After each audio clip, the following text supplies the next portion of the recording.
Chapter 3. Without even a day to rest, the successful teams were instructed to meet for the details of the last test the day after the end of the second exam. And so, in the same auditorium they'd received their initial instructions, Naruto was waiting impatiently with his team. Assumedly, the Hokage would be here soon to explain the final exam. Geez, what's keeping Bachan? He groused, giving a bored look over to his competition. He was happy to see Konohamaru had somehow managed to pull through. The boy looked pretty beat up. He was fairly sure he hadn't caused all of that, but he'd passed. He was proud of him. Seeing Minihina standing next to her remaining teammate was a good sight too. He'd been happy receiving his clone's memories of helping her. Seeing that his help had assisted her in making it to the final round gave him a nice feeling. He was a little sad to see there weren't any other Konoha teams around. They were the only two that had made it. With the bandanas replacing the standard forehead protector, it had been hard to tell who was from what village, but still, he regretted not letting a few more Konoha genin get away. He didn't recognize any of the other participants, but it seemed Kumo, Kiri, Iwa, and Suna all had at least one team in the finals. It seemed they'd done an even better job than they'd expected in the second test. From more than 100 participants, only 10 teams remained in the room at the moment. A few of those weren't even full teams, having lost members in either the first or second test. He couldn't be bothered counting, but he guessed there was only about 25 people waiting for the third test. Still, that's a lot for a final round though. But no one said anything about preliminaries? Who cares? He decided it didn't make a huge difference to him. If they had to do preliminaries he'd end as fast and head to the finals. If they didn't he'd worry about it later. It's kinda fun like this. He realized with a slightly guilty grin. He'd never have even considered taking such a laid-back approach to the exams last time. Wondering if this was what it was like being a Jonin sensei, going from doing A or S-class missions to taking a group of genin through D and C ranks, he turned towards the stage, still waiting on Bachan, or anyone really, to make an announcement. Looking at the stage, he had to smile. Most of his friends were up there, all waiting far more patiently than him. As proctors, they weren't required to attend, but evidently most had chosen to support him, another good feeling. Hinata was alternating between looking proudly at her little sister and giving him a bright smile, sometimes with an accompanying light blush. She'd caught him before he came in, to personally congratulate him on passing, as if it was ever in doubt. Still he appreciated the gesture, so he grinned back at her, catching her eye and enjoying the sight of her blush deepening a little. He warmed a bit at that. He really did enjoy teasing the poor girl. There really didn't seem to be anyone as unflinchingly honest and shy as Hinata. She was exactly the kind of girl he'd never thought he'd be attracted to, and yet the more time he spent with her the more she grew on him. Thinking back, he remembered getting to know her. It had been a little awkward at first, knowing how she felt about him and not knowing her well enough to know if he could reciprocate her feelings. Part of him still struggled with the idea that someone could love him. He hadn't realized how much his upbringing had affected him until he'd had to deal with that feeling, first Hinata, then his mother. He quickly cut off that train of thought. He knew he would have to sort his feelings out one day, and he would have to find a way to grow past the emotional void his childhood had given him, but now wasn't the time for it. Turning his gaze, he saw Ino preening herself, trying to subtly check her makeup in a hand mirror. He knew firsthand she was a highly capable ninja, and there was no denying how attractive she was. She probably was the best choice as proctor to put in front of the crowd, but still, he couldn't help but feel she took it a bit too far. He then saw Sakura was cheekily sticking her tongue out at him. She'd congratulated him earlier, but apparently he'd made her work much harder than she'd expected during the second test. So she was making it a point to be slightly mean to him. He felt a bit guilty about that, but only a bit. Choji and Lee seemed to be the most uncomfortable. He guessed for Choji it was because he could hardly start eating in the middle of the stage, if nothing else then because Ino would flay him alive. Lee as usual just seemed to be bursting with energy, as if he was fighting with the urge to do 500 one-armed push-ups, which he probably is. Naruto conceded. He couldn't really see from where he was, but judging from the hand signals flashing between Kiba and Tenten, it seemed Kiba was using this as excuse to try flirt with the kunoichi. Naruto was actually pretty impressed by that, especially considering the signals were designed for little more than basic field communication. Just as he was trying to puzzle out what Shino was thinking, the doors to the stage finally banged open and Tsunade strode in, dressed in her full formal attire. Can't remember the last time I saw her wear the hat. I'm gonna wear it every day for sure. Congratulations on making it this far, everyone. Tsunade got straight to the point. We're here today to discuss the details of the final test. Apparently, she wasn't going to say anything about being almost 30 minutes late, Naruto noted. Seeing the bags under her eyes and judging from the fact he hadn't seen Mei-chan last night, he could hazard a guess as to why she was late. He sent a silent prayer to Shizune-chan, hoping she'd gotten at least some sleep last night, probably having had to pull the Hokage and Mizukage out of bar after bar. Because of the number of teams that have passed, we won't need to hold any preliminary matches. Everyone who made it this far will get to fight in front of the audience, so again, congratulations. She gave them all a wide smile at that. Now, the final exam will be a series of single elimination team matches. You will be judged on your performances, both individually and with your team. Winning your matches won't necessarily guarantee a promotion to Chunin, but it will give you more chances to showcase your skills. Due to the number of teams and the shape of the brackets, one team will be given a bye in the second round and another team in the third round. No team will receive a bye twice. Which team receives this will be decided on based on your performance in the previous tests. The better you did, the more likely you'll get a rest match. Naruto tried to wrap his head around that. It seemed a bit complicated, but he supposed it'd be more obvious when he saw the actual brackets. I guess with 10 teams you can't divide them in half for the second round evenly. He had no desire to do any more math than that right now. Tsunade gestured over to Ino, who stepped forwards and proudly explained the specifics. The rules for the fights are very simple. There are no rules. You continue until your opponents give up or die. I ask that everyone here tries to avoid unnecessary casualties, but if you don't want to die, then give up. If I decide a fight is over either for an individual or a team, then it's over. No questions, no arguments. She paused for a moment to sweep a steely look across the room, letting out enough killing intent to show before anything else she was a jonin with experience in both battle and war. Do not make me or anyone else step in. That is all. Tsunade took center stage again. The fights will take place 1 month from now to give you time to recuperate, train, or whatever else you need to do to prepare for your matches. Anyone who wishes to bow out can do so now. She paused for a second to see if there were any takers. No one seemed interested. No? Okay. In that case, come forward and select a number. She pulled out a box with a hole in the top that will determine the order of the matches.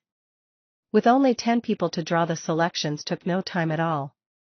A few minutes later, Naruto checked and saw he was matched against a team from Kiri. They seemed surprisingly excited about facing his team, so he gave them a quick once-over. Not feeling any kind of strong chakra presence from them, he shrugged and moved on. If he'd cared enough to listen, he would have heard phrases like "We've waited for this moment. And now the whole world will see our true strength," alongside things like "We're no ordinary Genin team after all." Do we know anything about them? Gaara questioned as they walked out of the building. Naruto shrugged. They're from Kiri. I guess we can ask Mei-chan? Be piped up at that. That'll have to wait a week. She heading off today for a tour of resorts around the Land of Fire. I'm actually going with, he announced with a lecherous grin. Wine, baths, and women. With all that, I'll never tire. Gaara snorted and walked off. Naruto was suddenly reminded of something very personal B had blurted out in the middle of the battlefield so long ago. With that memory in mind, he turned to give B a wide grin and bump fists with the man. With Mei-chan, eh? Good luck. He cheered his friend on, matching B's perverted grin with his own. This is completely different from the last exam, Naruto thought with a laugh that afternoon after celebrating the announcement of the finals at Ichiraku's, and having made both Im and Tucci swear not to tell Sakura he'd eaten there for the 7th meal in a row.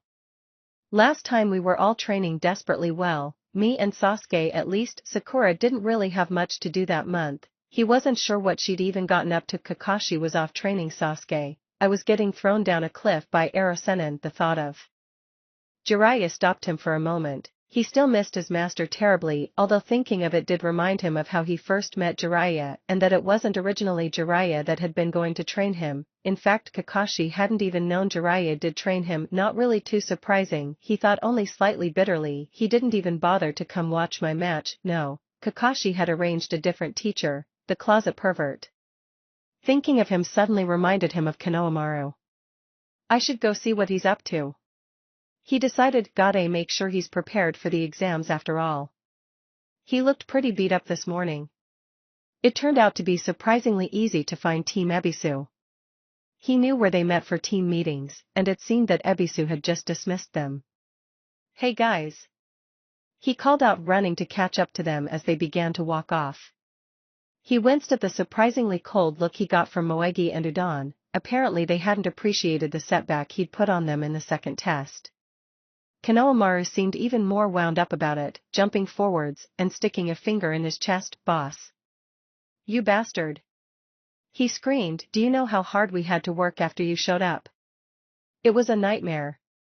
But Naruto interrupted gently, taking the boy's hand from his chest. You passed. Smiling, he turned the accusing finger into a handshake, shocking them all. You guys did really well. I'm really impressed. That seemed to break the ice. Moegi blushed at his praise. Udon beamed, and Konohamaru, in a very Naruto-like gesture, looked away while scratching the back of his head. Yeah, well, we're awesome. You know that. Naruto laughed. So, what's your plan for the finals? You can't just take it easy, you know. They spent the new few minutes walking Naruto through Ebisu's surprisingly detailed training regimen. The man seemed a big fan of keeping things organized and tidy, having already mapped out exactly where and when they'd be training. Mostly it was team building or coordination exercises, a few missions, and a few days of rest. While it was a relatively intense schedule, it wasn't even close to as harsh as one Naruto or Sasuke would have used. I suppose they can't risk injury before the tournament, Naruto considered. He had a tailed beast to help out there, and Sasuke was too proud to even consider such things. As it turned out, their training would only start a few days from now. Ebisu was giving them the rest of the week off to recover from the fatigue and injuries of the second test. With no further details until then, the conversation turned to lighter matters. Naruto hung out with them for a while, showing them some of his cooler techniques and listening to their stories about the C-rank missions they'd been on.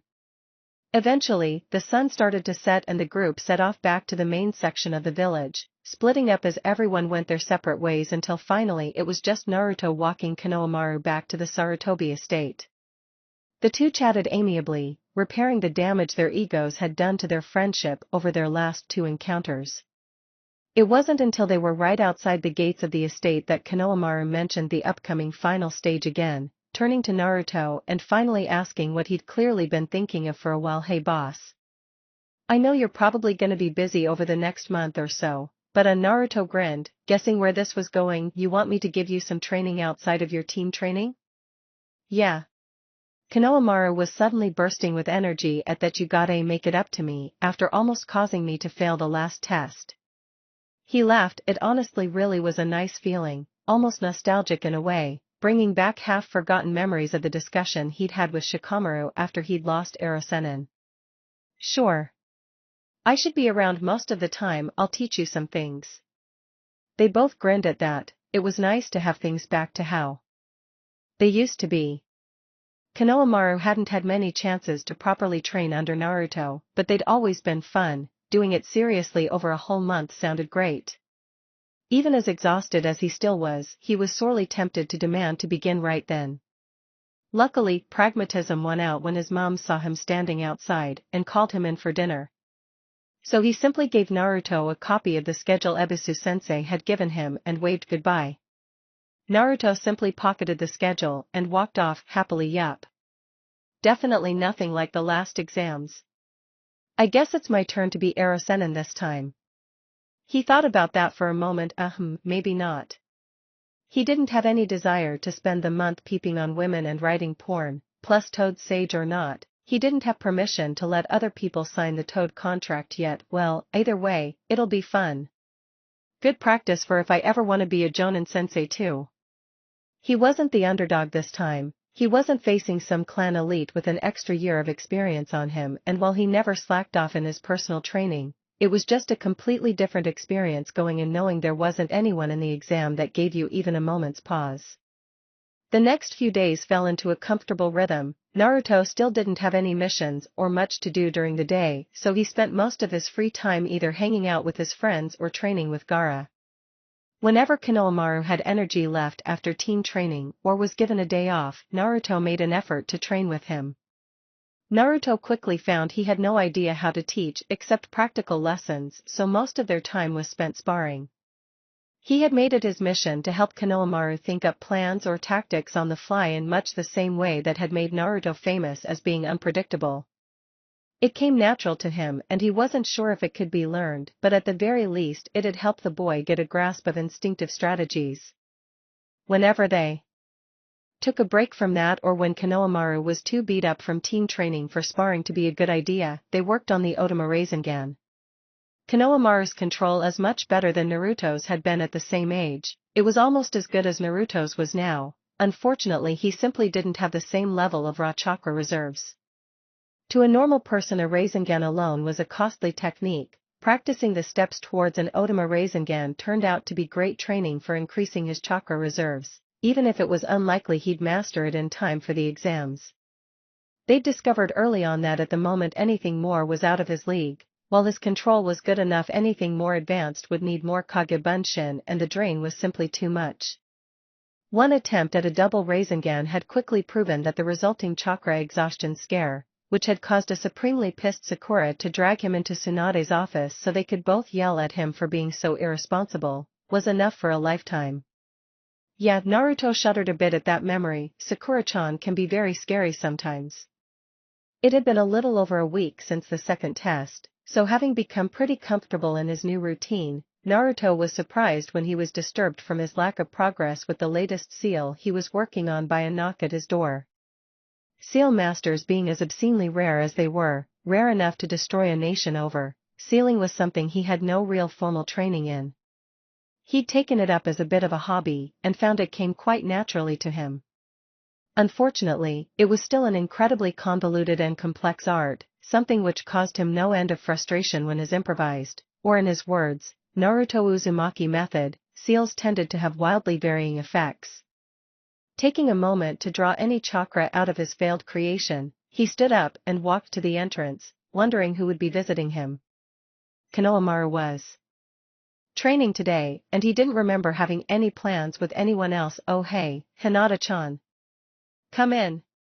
He stepped away from the door, surprised to see her coming to his apartment by herself but glad to have a reason to stop giving himself a headache. Good morning Naruto-kun, thank you. She gave him a warm smile, then stopped for a moment and surprised him again, this time by giving a deep bow before stepping past him and walking into his house. This was definitely odd. Hinata was always very polite, but this was new. So, what's up Hinata-chan? How can I help? Hinata for her part was forcing herself to remain composed, fighting from letting her mind go wild with the thought of Naruto-kun just inviting her into his house. Being alone in his house, remembering the last time she'd been alone here with him, it took a terrible amount of effort not to go bright red with delirious joy. No, this is too important, she chastised herself and forced her blush under control. Actually I came to thank you Naruto-kun, she quickly continued before he could say anything, lest she risk losing her composure for what you did for Hanabi-chan. He hadn't expected that. He actually hadn't even thought much about his encounter with Minihina since then. Still, it was nice of Hinata-chan to come all the way over here to thank him. He suddenly felt incredibly warm, not knowing how to respond. He just laughed with embarrassment. Taking that as her cue, Hinata continued, I didn't realize, I didn't even know what had happened, or I would have come over sooner. Father was out of the village until yesterday, and Hanabi-chan didn't want to tell anyone any details until he got back, so last night she told us the whole story, how she was desperately avoiding a number of pursuit teams, how her team escaped a number of times. That 2 teams ended up working together against her, how she got trapped, her teammate injured that terrible man with the sword. She stopped for a second. Regaining her composure, "You saved my sister's life, Naruto-kun." Stealing her courage at that moment, she looked up at him, her face a mixture of happiness at everything being okay and despair at what could have been. She took his hand, squeezing it gently. "You saved her, just like you always do. I can never thank you enough." Thank you," she sniffed, losing control slightly. I became a proctor. If anything had happened, just thank you." She lost her control at that, turning away embarrassed and releasing his hand as she wiped away the tears spilling down her face. She didn't want him to see that, she'd cried enough in front of him already. Naruto was completely stunned. He hadn't even really considered it. Jumping in had just been something he'd done on instinct. It hadn't really even occurred to him that he'd saved her life until right now.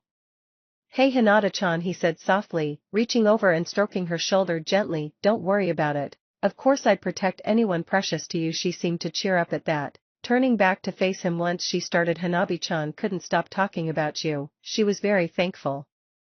She really likes you. She wants to thank you properly, father too." She smiled at that thought. He was shocked and grateful. "He asked me to invite you over as the guest of honor, for a formal dinner. As thanks." She was obviously very happy he had her whole family's approval. I said we should wait till after the finals though, so we could celebrate your victory as well." She blushed at that, suddenly looking shy again. "If that's okay with you?" "Sure. Yeah. Sounds like fun." He laughed a bit at the image. It was hard to imagine a place he'd fit in less than a formal dinner at the notoriously stoic Hyuga family. Still, Hinata-chan and Mini Hina would be there, and he knew if the situation was reversed, he'd want to properly thank someone that had protected one of his precious people. "But it won't just be celebrating my victory." "Oh? Nope. It'll be Mini Hina's victory too. That's your job until the exams, isn't it? Make sure she becomes a Chunin." "Of course." She beamed at that. It was true, she'd been training with Hanabi a lot over the last week. Now that her father was back, he would take over the Jukin instruction, but she would help with everything else. Her precious little sister wouldn't be put in such a situation again, not if she could help it. With that, they spent the rest of the morning just chatting about light-hearted matters until Hinata insisted on taking Naruto out to lunch. Leaving the house while promising Naruto for the 10th time that she definitely wouldn't let Sakura find out, they left to head for Ichiraku's. It struck Hinata once again just how happy she was with her life right now. Ever since she'd learned he lived by himself, she'd had 100 different fantasies of being alone with Naruto in his apartment. She'd imagined everything from cooking dinner for him, to lounging around with him, to lurid fantasies she wouldn't even admit to Kurenai-sensei. Tearfully thanking him for saving the life of her sister before taking him out for ramen had never been one of those fantasies. And yet, while walking beside the man she loved, on what was probably, definitely, most likely, for all intents and purposes, a date, she couldn't imagine being happier. Naruto, touched by the whole experience, was simply enjoying the sense of warmth that Hinata often seemed to send through him. The feeling of being loved? Being wanted? He thought for a second, relishing the idea. It wasn't until later the next week that May finally returned to the village. Tsunade looked up as the woman in question walked into her office, looking utterly relaxed and far more tan than she'd last seen her.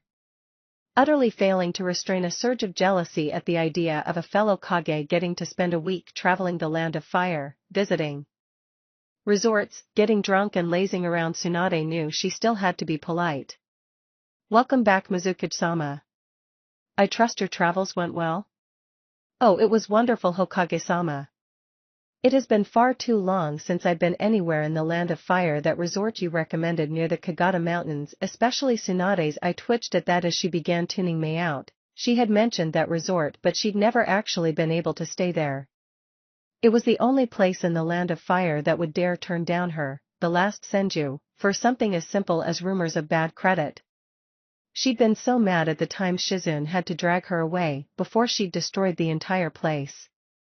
Now as Hokage her credit problems were gone, her reputation was beyond question. She would be an honored guest if only she could get a single moment of spare time.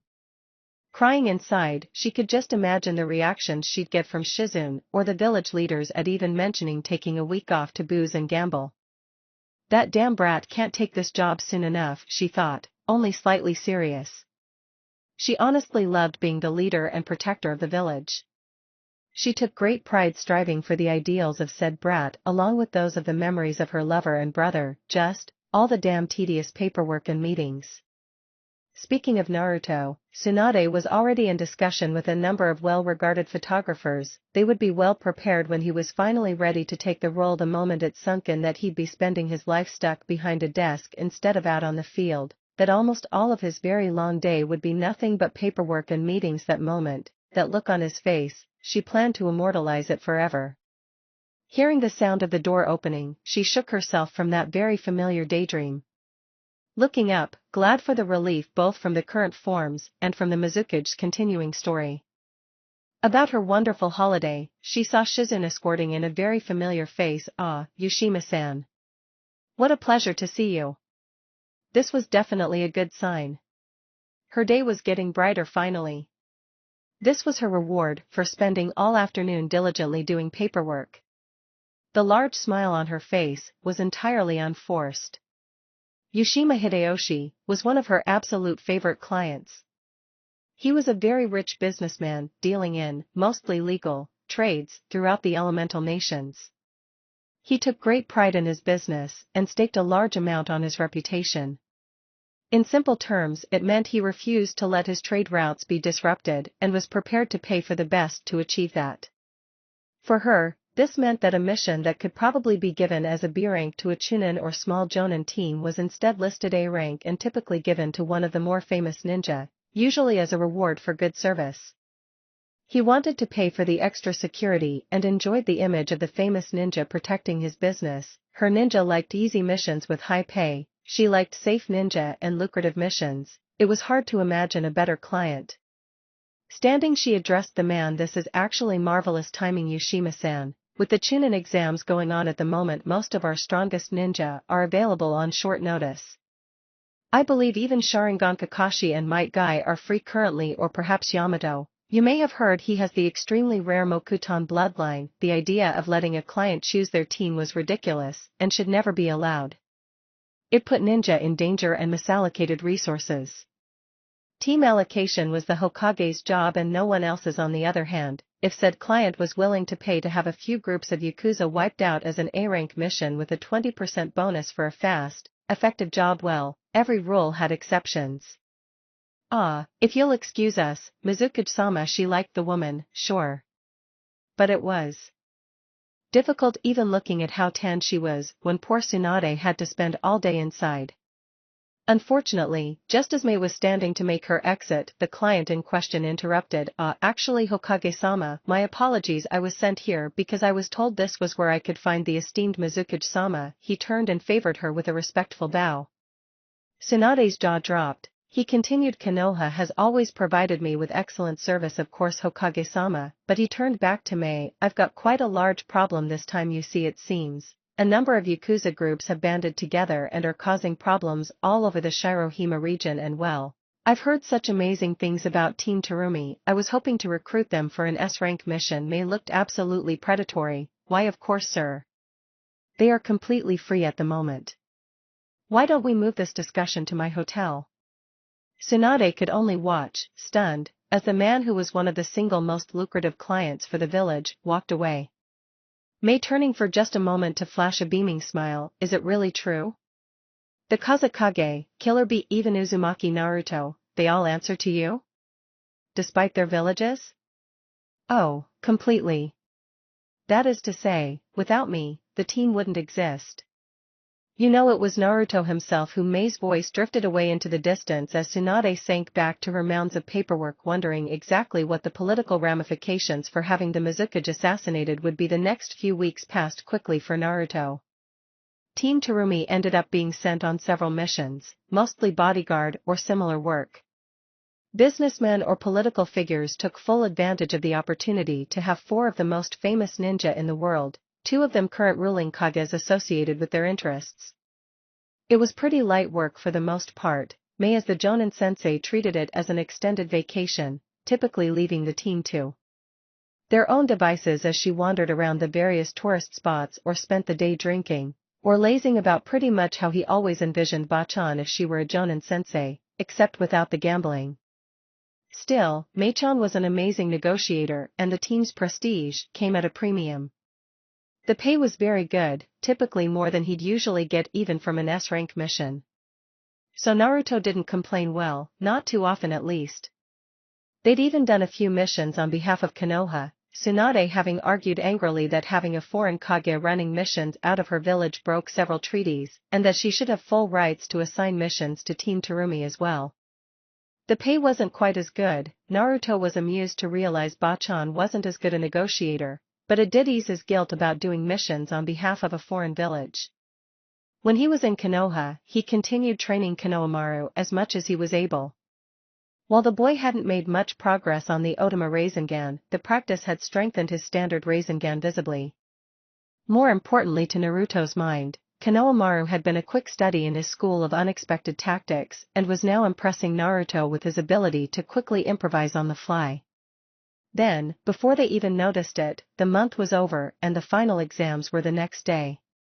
Realizing they hadn't even discussed the upcoming matches, Team Terumi was all gathered in Naruto's apartment for a last-minute strategy session. Okay, so first up, we're fighting a team from, Naruto thought hard, while ransacking his place to find where he'd put the schedule. He really should know this, IWA, right? Kirigara corrected, glad he'd taken a moment to look at the schedule before he came over. Oh right, Kiri. Yeah. We were gonna ask Mei-chan about them. Did we get any info? Finally locating it, he triumphantly held up his schedule. Why had he put it under his lamp? That had originally been B's job. She said she didn't want to give anything out on a team from her home. We've got as much information as an empty tome. Yeah, not surprising, Naruto shrugged, then took a second to flatten his schedule and open it up on the kitchen table. Okay, so the matches are first round Team Takara, Kumo, versus Team Kage, Kumo, Team Mimura, Konoha, versus Team Abisu, Konoha, Team Terumi, Shinobi, versus Team Ishinomori, Kiri, Team Oyama, IWA, versus Team Iseigo, Suna, Team Tadanaka, IWA, versus Team Hohiki, Kumo. Only 2 Konoha teams, that's a bit of a shame. Naruto thinking again, he should have left some to pass. Only one from Sunagara mentioned thinking along the same lines. Mei was pissed, only one from Kiri made it here, 3 from Kumo though, oh yeah. Naruto tuned out B's victory rap, looking at the names of the Konoha teams in particular. Team Mimura sensei, that's familiar. Suddenly he remembered he already knew the only other Konoha team to pass. Oh wow. So Konohamaru's fighting Mini Hina in the first round. He should have said something. It was almost a parallel to Naruto's own experience, fighting Neji in the first round. He was actually quite shocked. A month had passed and he was only finding this out now. While technically, he didn't know or have any anti-Hyuga strategies, but he could come up with some. Why didn't anyone tell me? The most likely reason came to him quickly. They probably thought I already knew, didn't they? Almost certainly Kurama chipped in. What kind of ninja doesn't even look at the tournament schedule until the night before? He didn't care either way, but it was always funny to get Naruto riled up. Neither knowing nor caring who this Mini Hina or Konohamaru were, and as the only other person who could hear the discussion between Naruto and Kurama, B decided to head off the argument before Gyuki could start a similar complaint to him. Okay, let's not get riled up. We gotta focus on information that'll help us lift the cup. Right. Naruto agreed, focusing on the schedule again. Okay, so we don't know anything about the first match. That's fine, who do we fight next? Let's see. We win and then we're up against either a team from IWA, or a team from Suna? Gaara, any information we can use for that fight? Gaara considered the schedule again. I believe you're reading it wrong, Naruto. Assuming no ties, there will be 5 teams in the second round. As they mentioned in the introduction, the team with the best performance in the first 2 tests will receive a bye for that round. Almost certainly that will be us. Naruto nodded, remembering the explanation he'd considered overly complex. Yeah, that makes sense. It's hard to imagine anyone else having more points than us. Gaara traced his finger along the brackets with this assumption. It seems our next fight will be against either the stronger Konoha team or the stronger Kumo team. It'll be against the Konoha team for sure. There was no way either Minihina or Konohamaru would lose, well, except to each other. He conceded probably Konohamaru's team. They had all 3 members after all. They're no problem. He felt a bit mean saying that, but it was clearly true. Gaara nodded, about what he'd expected, and if not, then either this Team Takara or Team Kage. Do you know anything about any of them, B? B laughed, looking slightly guilty. I don't know any of the teams in the tournament. They're all rookies, why care? It's not like we need to be going spare. So Naruto looked around. We have no information, Gaara finished. Man, and it's the night before the tournament. We're really unprepared. Naruto's thoughts were echoed among the 3 of them. They really had taken this whole thing very casually. Whatever, who cares? Luckily, what he didn't have in preparedness, he made up for in enthusiasm. Researching a bunch of rookies would have been a waste of time anyway. We'll beat them all easy. More importantly. He paused, leaning in for dramatic effect. We need to talk about what we're going to do to ensure we're promoted. This was new. Gaara looked puzzled. B asked the obvious, huh? Well, we're here to discuss strategy, right? And this is the most important strategy. You guys know how the test works. It's not about winning, it's about acting like a squad leader. That's true, Gaara conceded, wondering where Naruto was going with this. This should be easy for you, Gaara. You've got practice by being the Kazekage. Gaara blinked, not quite sure how to take that being Kazekage was good practice for being Chunin. He was sure there was something backwards about that, but Naruto argued like he fought, wildly, and completely improvised. He decided to just go with it. B, having been a squad leader countless times over multiple years, preferred a much more straightforward solution. Why don't we just crush everyone? Show we're the best and we don't have to worry about the rest.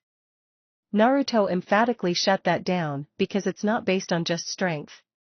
Last time I went through the exams, I beat up a really strong guy, and I didn't get promoted. Now, we're gonna be way stronger than anyone else. If we just blow everyone away, they won't be able to see if we're good at, being a squad leader. He continued, I mean, do you want to go through all this trouble and then be told they didn't see what they needed in a squad leader because every fight was over in 2 seconds? No way. B may not care about being a Chunin, but that was because he already considered himself far above the rank. He definitely didn't want to be told he wasn't good enough to be a Chunin. So you're worried that we'll be too strong for our opponents? We won't be able to show off our skills properly? So we just act really weak then? Act like we're struggling against a team of Genin? B asked, definitely not liking that idea. Now to his relief, Gaara dismissed that idea immediately. Acting weak doesn't make us look stronger when we win. If anything, it just makes our opponents look better and makes us look worse. Everyone knows us. If we struggle against Genin, it will look ridiculous. Gaara thought for a moment. Simply toying with them or drawing out the fights would have the same result. Worse, there's a good chance any opponents who face us will simply forfeit, giving us no opportunity to display any skills whatsoever. He looked troubled at that, unsure how to overcome such an odd hurdle. He'd never even considered something like this. Exactly. They both turned to Naruto at that. He had a very cunning smirk on his face. He'd clearly given this some thought. Luckily, I've got something in mind. B laughed. Gaara settled for a grin. Uzumaki Naruto had a plan to ensure they looked like squad leaders in the finals. No doubt this would be unexpected. And so, they gathered around and went over the details of Naruto's plans. Having done nothing to prepare for the fights, with no information or knowledge about their opponents, they spent their final night before the tournament studying not who their opponents were, or what tactics to use, but instead how to ensure they looked the part when they did win. Meanwhile, on the other side of town, in a rented hotel room, 3 figures were sitting around a small coffee table, discussing their own plans for the next day. The first spoke. And you've finished your updated intelligence on Uzumaki? His voice was grim, full of dark purpose.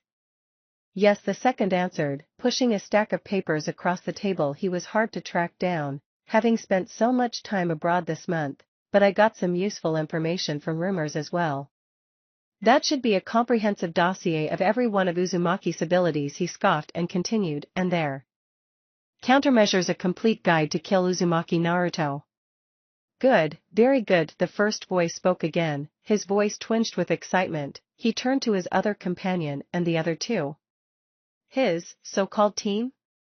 A short feminine laugh cut across the room. They won't be a problem, she assured. My abilities will make short work of them. She slid her own papers across the table nonetheless. We've had a very busy month, the first voice spoke again, but it will all be worth it. Uzumaki won't know what hit him tomorrow, facing us in his first match. And so, huddled in the dark, with a genjutsu set up to prevent anyone listening in, the three planned their strategy deep into the night. The next morning, standing in the middle of the Konoha arena, Naruto was marveling at how much larger the new one was, the old one having been destroyed by pain. The crowd's massive too, they must have really gone all out this time. The seating seemed to be roughly divided up by region, the separate villages all posted to different sections of the stadium seating. Locating where the Konoha banners, he was able to spot a number of familiar faces waving at him. He made an effort to smile and wave at his friends. It seems all the Kages made it, he heard Gaara beside him. Surprised, he swung his attention up to the skybox. Sure enough, Tsunade was waving down at the assembled Genin from the center seat, once again wearing her full Hokage robes. I was sitting next to her. He appeared to find the whole spectacle amusing, laughing at the idea of his brother competing in the exams. Even Inoki had made it. Naruto was impressed. He made it all the way here despite being even more of an old geezer than Ji-chan was. Geez, standing here, looking up at the crowd, just like last time, it was hard not to think of the beloved Sandaime. Still, now wasn't the time for that, so he instead looked over to where Mei-chan was sitting, trying to figure out who she was talking to. Wait, is that? Sure enough, next to the Mizukage, glaring down at them and clearly uncomfortable in the robes of office, was acting Kazekage Kankuro. So Gaara really did lump it all on him. Oh man! It was an immense struggle not to laugh aloud at that. Telling himself that decorum was an important part of being a squad leader, Naruto persevered. With the excitement building, just as he was getting antsy to begin this whole thing, Ino finally stepped forwards to address the crowd. She'd certainly gone to great lengths to play up her part in this, ditching her standard Jonin uniform and instead donning a deep purple dress. Tight enough that it accentuated her generous assets, yet long enough not to be absolutely scandalous, a fact that was undermined slightly by the large slit up the sides showcasing her long toned legs. Honestly, it was hard to take your eyes off her, which Naruto assumed meant the dress was doing exactly what she intended it to do. Enjoying a few moments of attention and even a few shouted marriage proposals, Ino quickly called the audience to silence and began the introduction to the Chunin exam finals. She went over the rules one last time, once again leaking out enough killing intent for all competitors to take her seriously, before calling the first two teams to take their positions and dismissing the rest. But shouldn't you be with your team, Naruto-kun? Nah. He waved a hand dismissing that worry. I said I'd watch the matches with you, didn't I? Minihina's match is coming up next. She definitely did remember him saying it, but after having found out he was competing in the exams, she hadn't actually expected him to ditch his team and track her down in the stands. Still, she thought, he doesn't seem worried and his match isn't for a while. It's not bad to just enjoy this. Deciding not to think too much about it, Hinata just focused on enjoying sitting next to Naruto while they watched the first two teams duke it out. It's a nice feeling, she thought happily, spending time like this with the person you love, just like a date. She made an attempt to focus on the match, but it bored her in comparison. The skill level was pretty low all around and she didn't really care about either of the two teams. While she didn't exactly hold a grudge, it was hard not to cheer for anyone from Kumo. It's difficult to care about this kind of match when sitting next to Naruto-kun, she realized.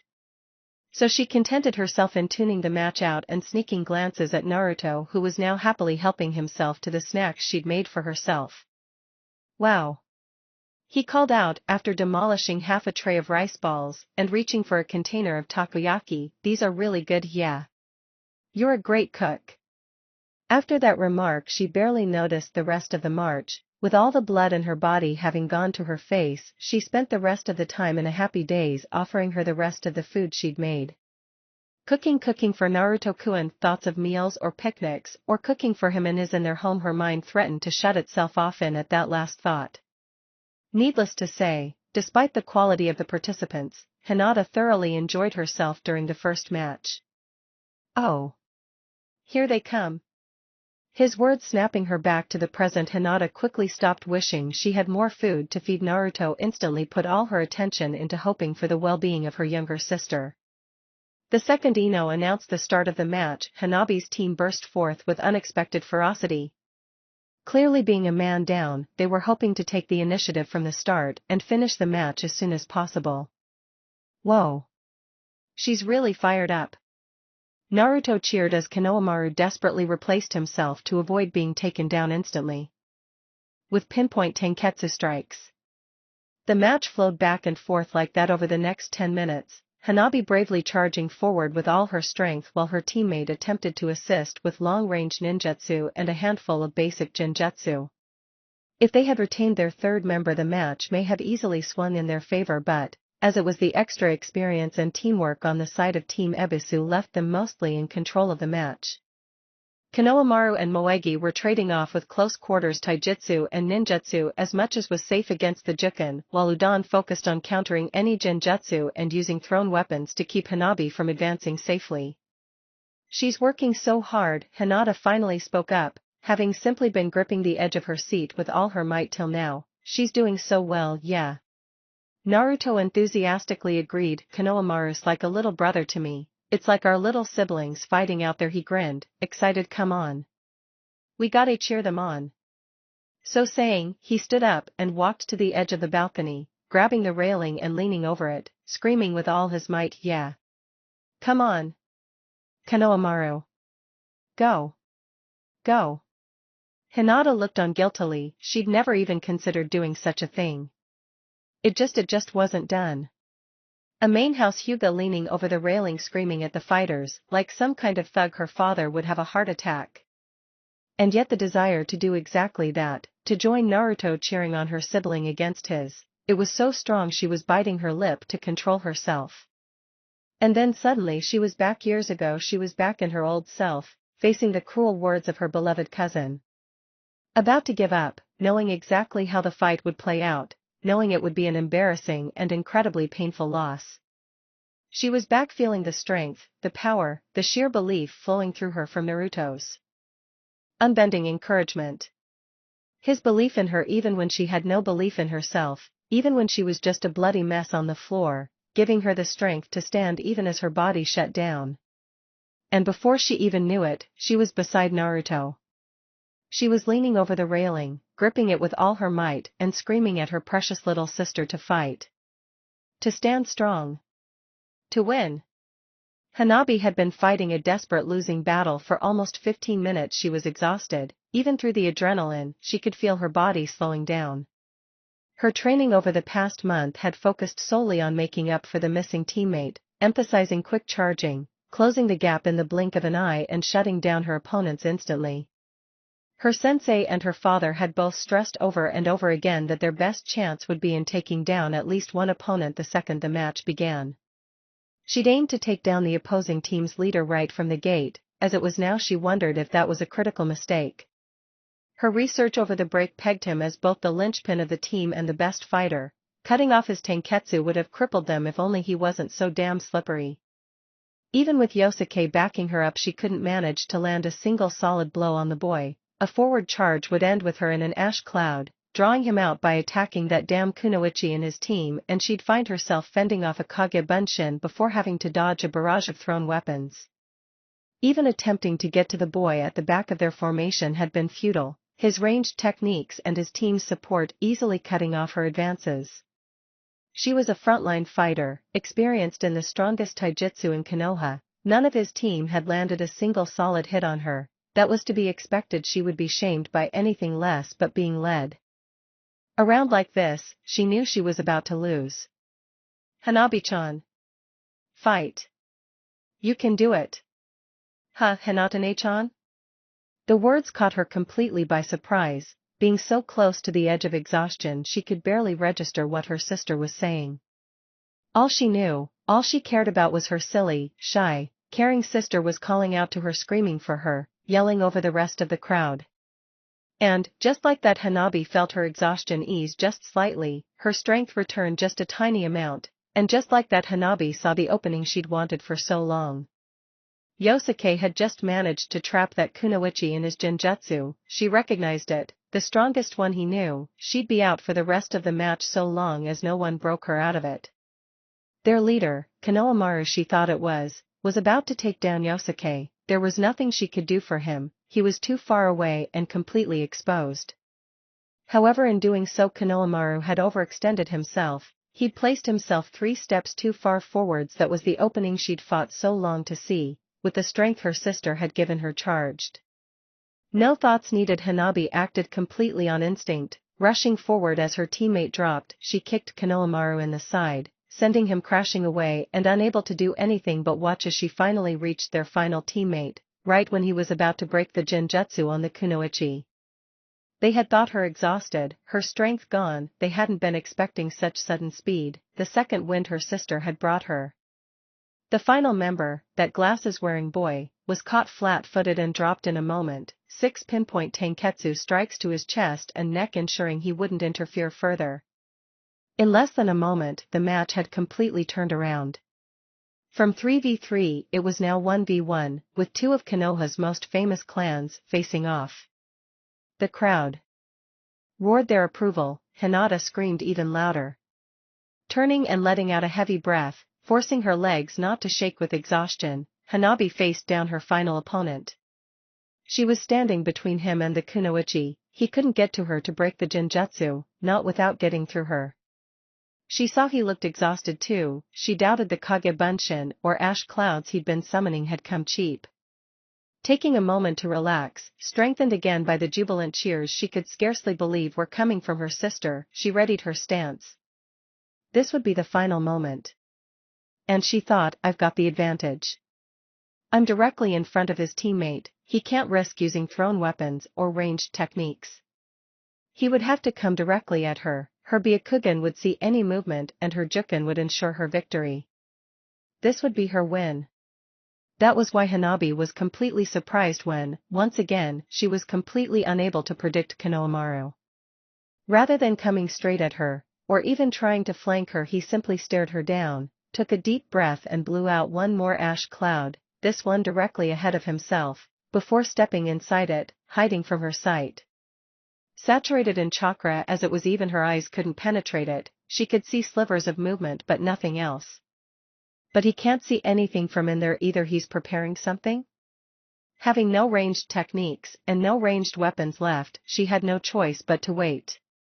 Acting on instinct driven into her by hundreds of hours of training, her body automatically shifted into Juken third standard stance, first variation a strong defensive counter stance. He was planning something. He would come at her, probably with a Kage Bunshin. She would see it, counter it, and win. Unfortunately for Hanabi, nothing could have prepared for her for the boy and a Kage Bunshin suddenly leaping out of the ash cloud, coming at her not with the taijutsu she'd expected, but instead holding a spinning orb made of pure chakra, as if he held Maelstrom in his hand. That's the 4ths, that's Naruto's. She didn't need the piercing yell of Rasengan.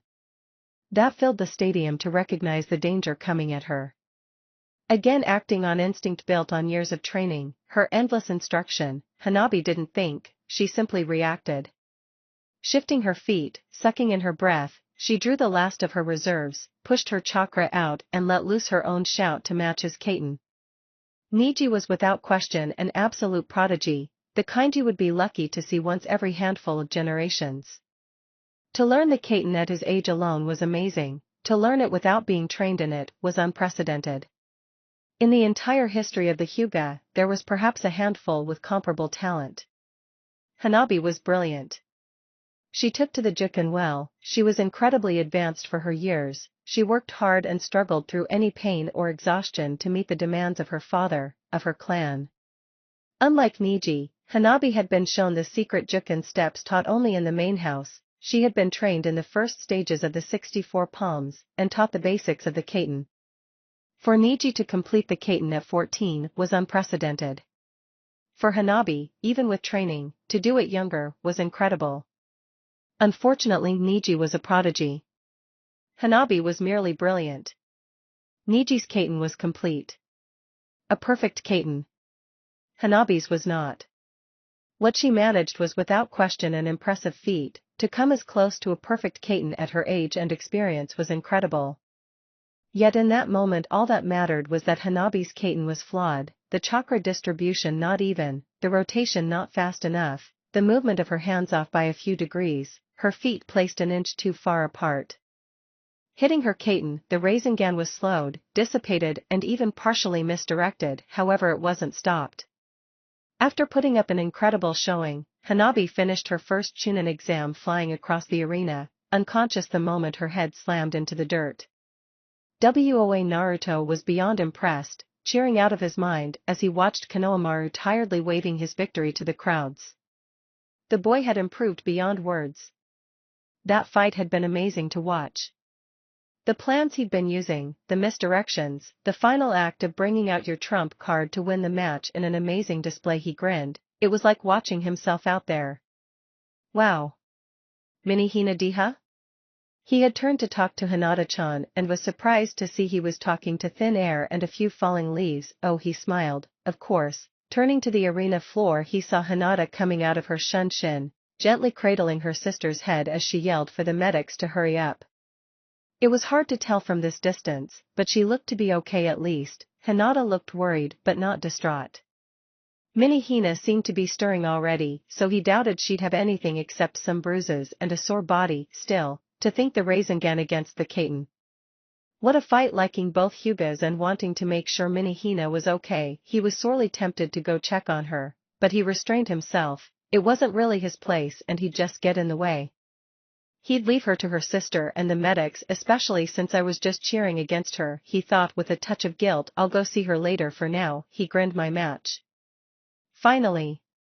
Leaping over the railing down to the arena floor, Naruto smiled at the sudden roar from the crowd. Looks like we're the most anticipated team this time. Stopping for a moment to congratulate Konohamaru and his team before they were ushered back to the waiting area by a visibly sobbing Ebisu, he didn't think he'd ever seen the man so glowing with pride. He moved to join Gaara and be in near the middle of the grounds. He could see their opposing team was already in position, looking towards him with anxious eyes. Giving them a quick assessment, he saw they were three normal-looking genin, around his age he guessed. The one he assumed was their leader was a tall man with wild black hair and wearing a plain mesh shirt. The two beside him were a sandy-haired young man with an open jacket showing off his body and a brown-haired kunoichi wearing a simple short blue kimono tied with a deep purple ribbon. Aside from shuriken holders he couldn't see any specific weapons from them. Even expanding his senses, he couldn't feel anything special from them, nothing that would explain why they looked so damn happy to be fighting 3S class ninja. No point dwelling on it, I suppose, he decided. He was hardly a censor type. If they were hiding something important they'd find out, if not they'd get beaten quickly and it wouldn't matter. He had more important things to worry about at the moment anyway. Time to put my plan into action. At that he nodded to Gaara and B before positioning himself in opposite them, forming a rough semicircle. Ignoring the confused and increasingly angry looks Ino was sending him, wanting to start the match, he instead stared down his teammates on three. He declared so. Hearing the crowd hushed, something big was happening. They moved to the edge of their seat looking for the first sign of what was going on. One. The other team flinched back into ready positions, unsure how to react. The match hadn't been officially started yet. Should they interrupt this regardless? 2. Ino tensed. She'd been around Naruto long enough to know when something was going on. She'd never heard alarm bells like this going off in her head before. Something big was going to happen, something so stupid it would be talked about for generations. Jan. Team Terumi all drew their fists back, Ken. And threw them forwards. Naruto and Gaara, choosing rock and B, winning with paper. The silence was deafening, everyone in attendance dumbstruck. Trying to process what had just happened, the audience mutely watched B celebrate, Gaara nod, and Naruto complain while searching through his pockets. Tsunade, high in the Kage's box, removed her hand from her face and stopped groaning at the display to notice Naruto had finally found what he was looking for. Putting voice to the question everyone was thinking, she murmured, "Are those cue cards?" Apparently so, because Naruto while staring directly at the cards proceeded to read out, in a delivery so wooden it would make a preschooler blush. Oh. No. Like. True. Squad. Leader. I placed. The. Needs. Of. The. Village. Over. Myself stopping for a moment, he flipped to the next card and completed. A number. Of. High. Ranking. Missions. It. Seems. I am. Still. Too. Fatigued. From. Those. Missions. He stopped again, flipping to the next card fight. It seemed Gaara didn't need cue cards because he simply stepped forwards and addressed Ino directly, with a stunning display of monotone. I too, remain too fatigued from our missions during the break to participate in this fight. Like a true squad leader, I sacrificed my needs for the village. He turned to B. I apologize B, it appears you will need to fight alone. If you manage somehow to win despite being heavily outnumbered, both me and Naruto should be recovered by the next round. Not to worry, like a true squad leader I will carry this burden alone. It was hard to tell which was more shocking to A, the fact that B had said that without rapping, or that B was apparently the opposite of Naruto. Instead of a wooden delivery he simply overacted everything, having delivered his proclamation while dramatically grabbing his teammates' shoulders and staring deep into their eyes. Mei took to staring death at the team, after spending as much time as possible taking full credit for the team. This was all going to reflect back on her. Tsunade simply buried her head in her hands and groaned again. What are those idiots doing? Ino, seeing their performance was finally over, forced herself to stop compiling a list of untraceable poisons strong enough to kill even a Jinchuriki, and through gritted teeth announced, okay. Match St. Wait. Just barely retaining her fury at being interrupted, she turned to the apparent leader of the Kiri team. Don't tell me you're just going to run away, Uzumaki Naruto? Mesh Shirt screamed. His words had a surprising amount of anger for a man who had gone from facing 3 S-class ninja to 1. That's right. Come back here and fight like a man. The kunoichi at his side announced, stomping forward, the movement shaking her kimono open ever so slightly and leaving a significant amount of the male audience leering at her barely covered breasts. Huh? Naruto turned back to the 3, utterly bewildered. The final member, wearing the open jacket, stepped forwards at that, angrily drawing a hooked kunai. My name is Komatsu Oko, whatever. Naruto didn't care how rude he was being. What do you want? He shot back, waving his hand irritably at them. These idiots are ruining our performance. People might realize me and Gaara were just faking it. It seemed Jacket didn't have an answer prepared for that, or perhaps he was too angry at the dismissal to respond. Regardless, the one in the mesh shirt stepped forwards. What do we want? We want to kill you. He finished off with an evil glare that Naruto supposed would probably be scary to someone who hadn't spent half their life fighting S-class criminals. Huh? Asked again, searching his memory and pulling a blank. He really had no idea who these guys were. Unfortunately, Mesh Shirt seemed to have taken that as an excuse to monologue. That's right. You see, we are no ordinary team of Genin. He paused dramatically at that announcement, with Kimono and Jacket both nodding along with that, so Naruto decided to take their word on it. We have hidden our skill from even our own village and Jonin instructor. He laughed at that, clearly impressed at having fooled everyone. They thought us weak, but we were simply hiding our fangs, pretending to be weak, useless Genin to get this opportunity. Naruto knew he should have known better than to expect to have a Chunin exam without at least one complicated backstory, so he didn't say anything while Kimono stepped forward and continued. The opportunity when you would finally be entering the Chunin exams. When we can kill you in front of your entire village. She tried for her own evil glare, but it wasn't quite as good as Mesh Shirt's, so Naruto opted to just ogle her barely concealed breasts. Mesh Shirt, seeing Kimono had Naruto's captive attention, or close enough, finished off. We've studied all your abilities, we know all your attacks and all your weaknesses, Uzumaki, or should I say, he paused for dramatic effect one last time, Namikaze. He laughed, again. That's right. We know all about your suddenly seeing the shocked look he'd been expecting was instead just a deadpan confusion. He finished lamely, your heritage what? Doesn't everyone? Naruto felt completely out of his depth here, rubbing the back of his head embarrassed. Even his irritation at these people for messing up his and Gaara's performances was gone, now he just felt like he was missing something. I mean, Dad came and fought beside me against Madara. He called me his son in front of the whole ninja army. It's not like it's a secret or anything? Seeing the three of them were looking back shocked, he continued rambling. I mean, didn't you guys say you were really powerful? Weren't you there? Jacket seemed to recover first. Well, I mean, we were pretending to be weak. Gen Mesh Shirt cut him off before that went any further. It doesn't matter. Your father. The yondaime. He ground the title out with as much rage as possible, clearly trying to recapture the dramatic mood, killed our parents. Oh, Naruto felt a bit bad about that. He knew what it was like to grow up without parents. Yeah? Yes. All our parents were brutally slain by your bastard father at the Battle of Nagumo Valley. Naruto, being a fan of the yondaime since childhood, vaguely remembered that battle. Wasn't that the time the yondaime saved a friendly village that was under siege by Kiri reserve troops? Wait a sec, that wasn't even in the last war. That was a border skirmish a few years before I was born. It made sense, he supposed. They were a bit too young to have been born during the war.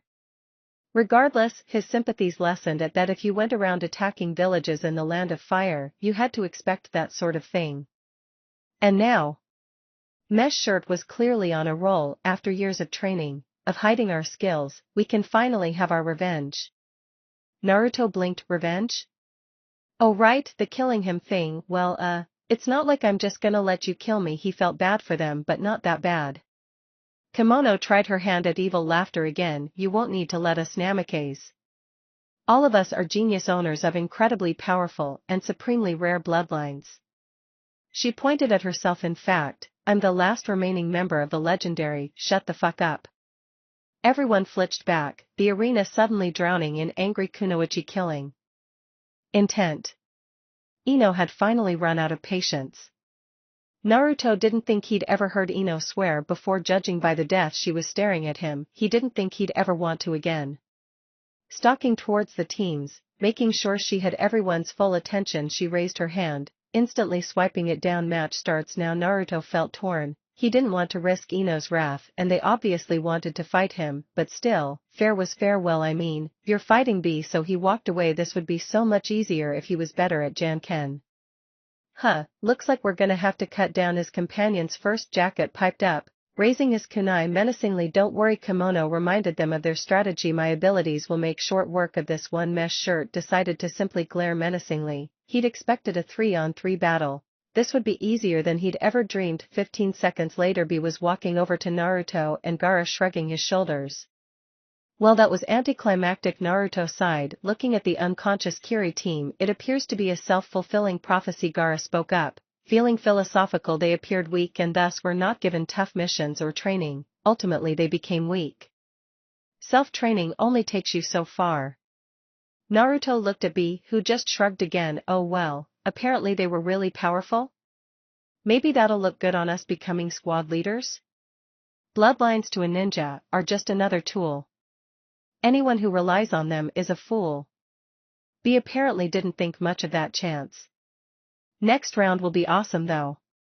I do prefer that plan. Gaara agreed. Next round is gonna be fun for sure. Finally gonna get to give the full tour. B gained a little bit of his enthusiasm back. You did really well, Mini Hina. Having some time before his next match, Naruto had wandered over to where the medical team was based. The way you dropped Udon in a second, that was awesome. Hanabi just smiled and quietly thanked him, her emotions in a whirl at the moment. She was still pretty woozy, having only regained consciousness a short while ago, and it was only just sinking in that she'd been eliminated, that she'd been knocked out in the first round. She wondered what her father would think of her. Naruto's presence just complicated things further. It was a little hard even talking to him. She wasn't sure what to say. She still hadn't properly thanked him for saving her life in the forest. She'd been intending to after the exams at the formal dinner her father was organizing for him. She'd wanted to thank him and celebrate becoming a Chunin together with him. That thought was what really struck it home to her. She'd lost. She had only one fight in the final and hadn't achieved anything spectacular. As a rookie she'd be very unlikely to be promoted. All her dreams of becoming a Chunin, the honor she would have brought herself doing it so young, the pride. It all came down at once. Turning to her sister, Hanabi was surprised to find herself crying. I failed, didn't I? She whispered. Not at all, Hanabi-chan. Hinata scolded gently, collecting her into her arms. You were amazing. A Kaiten? I didn't even know you'd learned the initial steps yet. Especially considering it was 2-on-3. Naruto added, reaching over to rustle her hair. Konohamaru's been a genin for way longer than you two. He's a pretty tough kid these days, and you almost won at a disadvantage.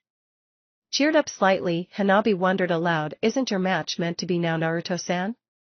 She smiled for a second. Did you already win? Did I miss it? Surprised to find herself feeling a little bit warmer, she realized she'd quite wanted to see Naruto's strength from an outside perspective, having barely seen anything last time. You missed it. Yes, it was. Hinata struggled for words. Quite a performance. Ah, and Naruto looked a bit abashed at that. Apparently Hinata-chan had seen through his acting. He should have taken Gaara's advice, to memorize his cue cards.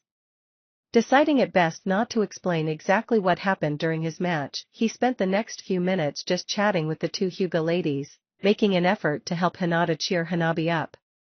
Soon enough the medics cleared her to leave. Hanabi insisted on watching the rest of the matches, so Hinata took her to stands while Naruto headed off to go find Konohamaru and congratulate him properly. I should probably watch these next matches too, I guess, since we'll be fighting whoever wins. Looking briefly, it seemed the match between the IWA and Suna team was drawing to a close, Suna about to win. That just left the IWA and Kumo match to finish round 1. Yo, Konohamaru. Boss. Hey. You saw me right, I did great, didn't I? Naruto smiled at the sight. It had been about a half hour since his match and Konohamaru was still basking in his moment of glory. Moegi and Udon were happier than he could ever remember them too, so obviously Ebisu had been laying on the praise. Hell yeah. You brats did great. That was some really impressive teamwork. He meant it too. Watching Konohamaru's team all cover each other throughout the match had been impressive. It was a textbook example of why ninja operated in small cells. Partially it made him nostalgic for his days of Team 7. His team had split apart before they'd gotten to the level of intimate team knowledge Team Ebisu had showcased today. There'd been brief flashes of it at times between him and Sasuke, but never three people all working in perfect harmony. I must thank you, Naruto. Ebisu's words shook him from his thoughts. It seems your work with Konohamaru paid dividends after all, huh? Yeah? Naruto was still terrible at accepting praise. Well, yeah, definitely. I'm a great teacher. Calming down for a minute, he addressed Konohamaru directly. Really though, it was hard work that got him here. It was true. Even if Konohamaru had mastered the Rasengan long ago, there was no way he would have been able to bring it forth after using that many Kage Bunshins and ash clouds before the training. The last match just ended. Udon had apparently been the only one paying any attention to it. They all walked over to the edge of the balcony to watch as Ino declared the Kumo team the victors. Oh? You guys'll be fighting first, then, won't you? Any response was cut off by Ino loudly directing the crowd's attention to the main screen, high above the arena, which was currently changing from displaying the matchups for round 1 to round 2. Quarter-final Team Kage, Kumo, versus Team Ebisu, Konoha, Team Terumi, Shinobi, by Team Iseigo, Suna, versus Team Hohiki, Kumo, will be taking a short break to clean up the arena floor. The next round will begin in 10 minutes. Thank you. Ino finished her announcement and walked away. Well, looks like you've got a few minutes, Naruto offered. Ebisu was suddenly all business. How are your injuries? Are you rested enough? I'm fine, Udon stated blandly. He hadn't been touched beyond the Tenketsu points that had disabled him. Luckily their effects had fully faded by now. I took a few hits, but I'm okay, Moegi pipped up cheerfully. The only thing that had really affected her was the Genjutsu. That wouldn't leave any lasting effects. I'm good. I'm pumped. Watch me, boss, this next fight will be even more amazing. Yeah. Konohamaru seemed to be bursting out of his skin with excitement. Naruto couldn't help but be excited with him. You better win. You'll be facing my team if you win. That got everyone's attention. They hadn't looked that far ahead in the matchups. Moegi and Udon suddenly looked worried, even Ebisu sighed as he pushed up his glasses. It was a shame, but that would be a wall that would stop his students. There wasn't anything he could do about that. 3 Genin against 2 Jinchuriki and a Kage? The very idea of that fight was ridiculous. It made no sense. The more you thought about it, the more it boggled the mind. If the opponent was anyone but Naruto, he'd order his team to immediately surrender to save their lives. All he could hope for was that Naruto would give them a chance to give a good enough showing for their ranking. Konohamaru, however, was ultimately very similar to Naruto. Perfect. This'll be our revenge for the second stage. Jabbing his fingers into Naruto's chest once more, he declared, we're far stronger than we were last time. Don't think we'll lose to you. His teammates stepped around beside him, this time backing up his insane boasts, nodding their agreement. Naruto couldn't help but smile. It really was like watching a younger version of himself. Knowing the power difference and still holding too tightly on your ego and pride to back down even for a minute, it reminded him of the time he challenged Tsunade, and then when after knowing her insane power and legendary status he challenged her again. I probably shouldn't do this, he thought, having already made up his mind. There's probably a rule against it or something. Psh, Kurama snorted, just don't forget he's your opponent when you do face him. You're not planning on surrendering again, are you? One time. Shutting that thought down, he took a step away from Konohamaru and held his fist out. Oi, brat, he nodded. Heck, Konohamaru didn't understand the meaning of the action, but did it regardless, bumping it with his own fist and was suddenly sent stumbling back. Whoa, he called out, surprised. What was? Wow, I feel good, he declared, flexing his fist, clearly confused, but happy. Laughing at the sight, Naruto turned away, heading back to his team to let them prepare. I better see you guys in the next round. Good luck, you damn brats. Shoving his hands in his pockets with a cheeky grin on his face, he ignored their renewed assurances. They'd been lucky in the first round, really. While Minihina's team had been skilled, they hadn't caused any real injuries. Udon and Moegi were completely fine, having only been disabled.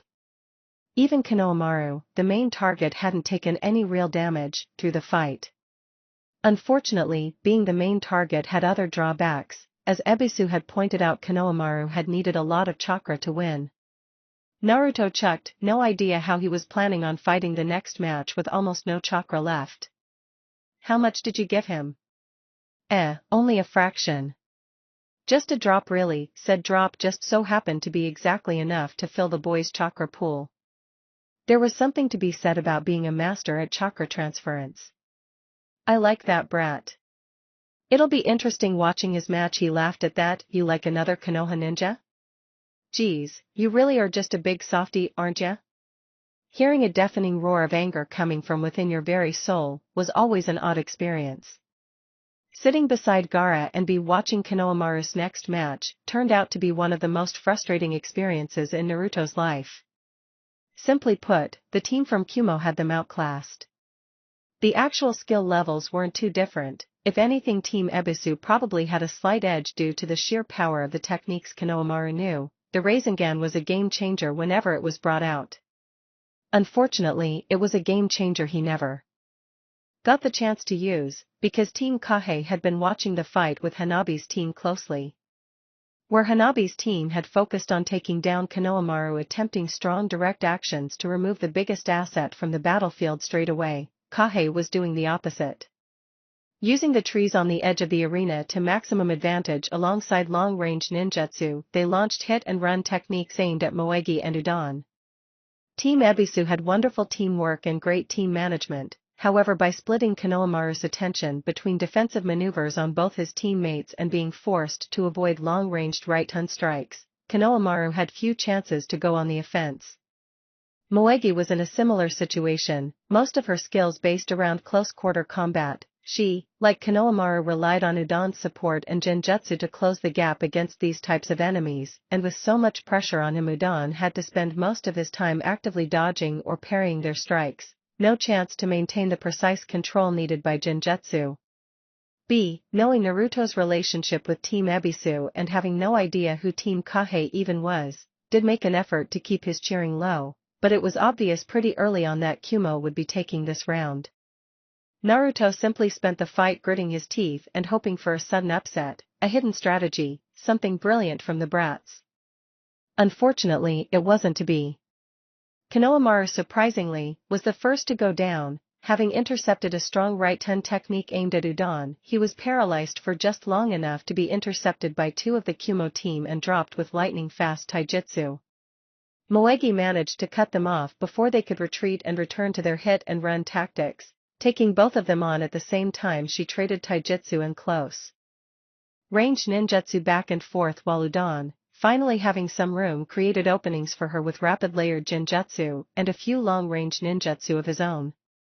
Unfortunately, that action ended up leaving him open for one last hit-and-run attack from the remaining member of the Kumo squad, who had used the confusion to circle around from behind and rushed in the moment he began his hand seals, taking him out from behind with a right-hand palm. With the openings created by Udon, Moegi fought a brilliant last stand, knocking one of the Kumo team clear across the arena and severely injuring another before finally succumbing to her wounds and fatigue, utterly overwhelmed by their counterattack. And so with 3 members down to 1, Team Kage advanced to the next round while Naruto discovered he was strong enough to crush the section of the railing he'd been gripping in frustration. There wasn't anything to do aside from watching his friends get carted off to the med bay. While they were all pretty badly wounded, he didn't see anything that he thought would give them permanent injuries. Then again, he was never very good at judging how badly injured others were. Living life with an almost instant healing ability tended to skew his viewpoint on what was or wasn't serious or lasting. Slumping back in his seat and nodding at the polite condolences offered by his team, he found it hard to resist the desire to get petty revenge for Team Ebisu. The other team hadn't done anything bad, they hadn't been malicious or anything, but they'd still hurt his friends and probably crushed their chance to be Chunin. No, it's fine, he sighed, calming his thoughts. He wasn't the kind of guy to bother with revenge. Even thinking of revenge felt like he was betraying Erosenen's memory. We'll just go as we planned. Still, that thought didn't cheer him up, so he spent the next round sulking while Gaara and B cheered on their Genin for the final match of the round. Gaara gave his support to the Suna team, with B supporting the final Kumo team. As fate would have it, not only did the Kumo team win, but according to the scoreboard for the next round Ino directed them to afterwards, they also secured themselves the final bye. No matter what happened, at least one Kumo team was guaranteed to be in the grand final. You easily could hear the appreciation of that from the Kumo stands. Gaara was a bit upset at that, having only one Suna team in the finals always made it unlikely, but he had wanted Suna to make a good showing of themselves. Semi-final Team Kage, Kumo, versus Team Terumi, Shinobi, Team Hohiki, Kumo. By any hopes Ino may have had for the Naruto's next match to not be as ridiculous quickly evaporated as she saw Team Terumi standing in a semicircle again, staring each other down. Jan. I suppose it's easier to just have one member of Naruto's team fighting each time, she conceded, even if it was ridiculous. Of course that meant that there was a chance Naruto wouldn't get to fight this entire tournament. She wondered if he had a plan for that. Ken. Wow, Naruto and Gaara really suck at Jan-ken, she noted. Wasn't Naruto meant to be great at gambling? Apparently his luck didn't stretch that far, seeing as he and Gaara had both thrown scissors and be beaten again them with a rock.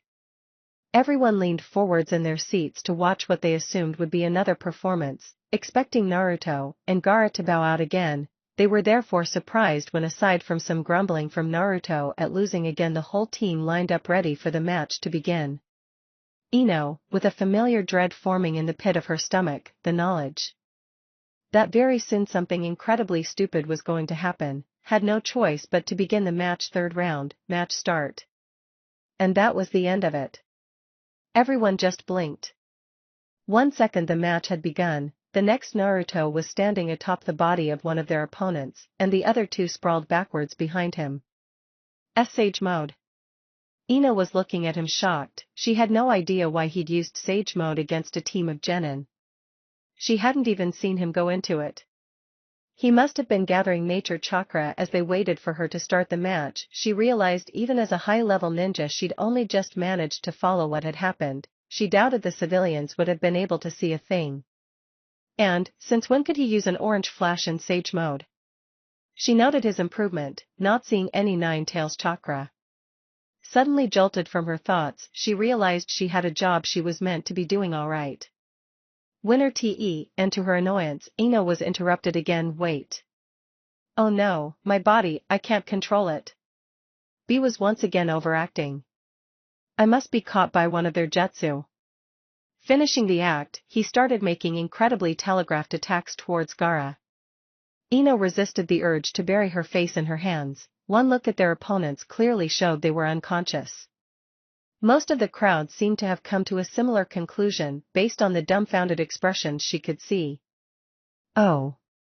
No. Gaara.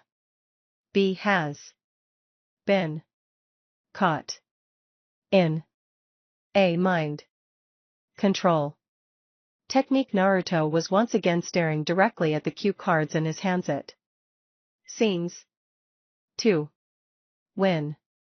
He paused for a second, flipping to the next card. Will have to fight our friend. Unfortunately, so Gaara finished, once again in a dead monotone, raising his hand to begin. Luckily, Tsunade's angry voice cut through the terrible performance. It seems they have no control of his Biju powers. She was clearly unimpressed. Her glare from under her hat was visible even from the arena floor.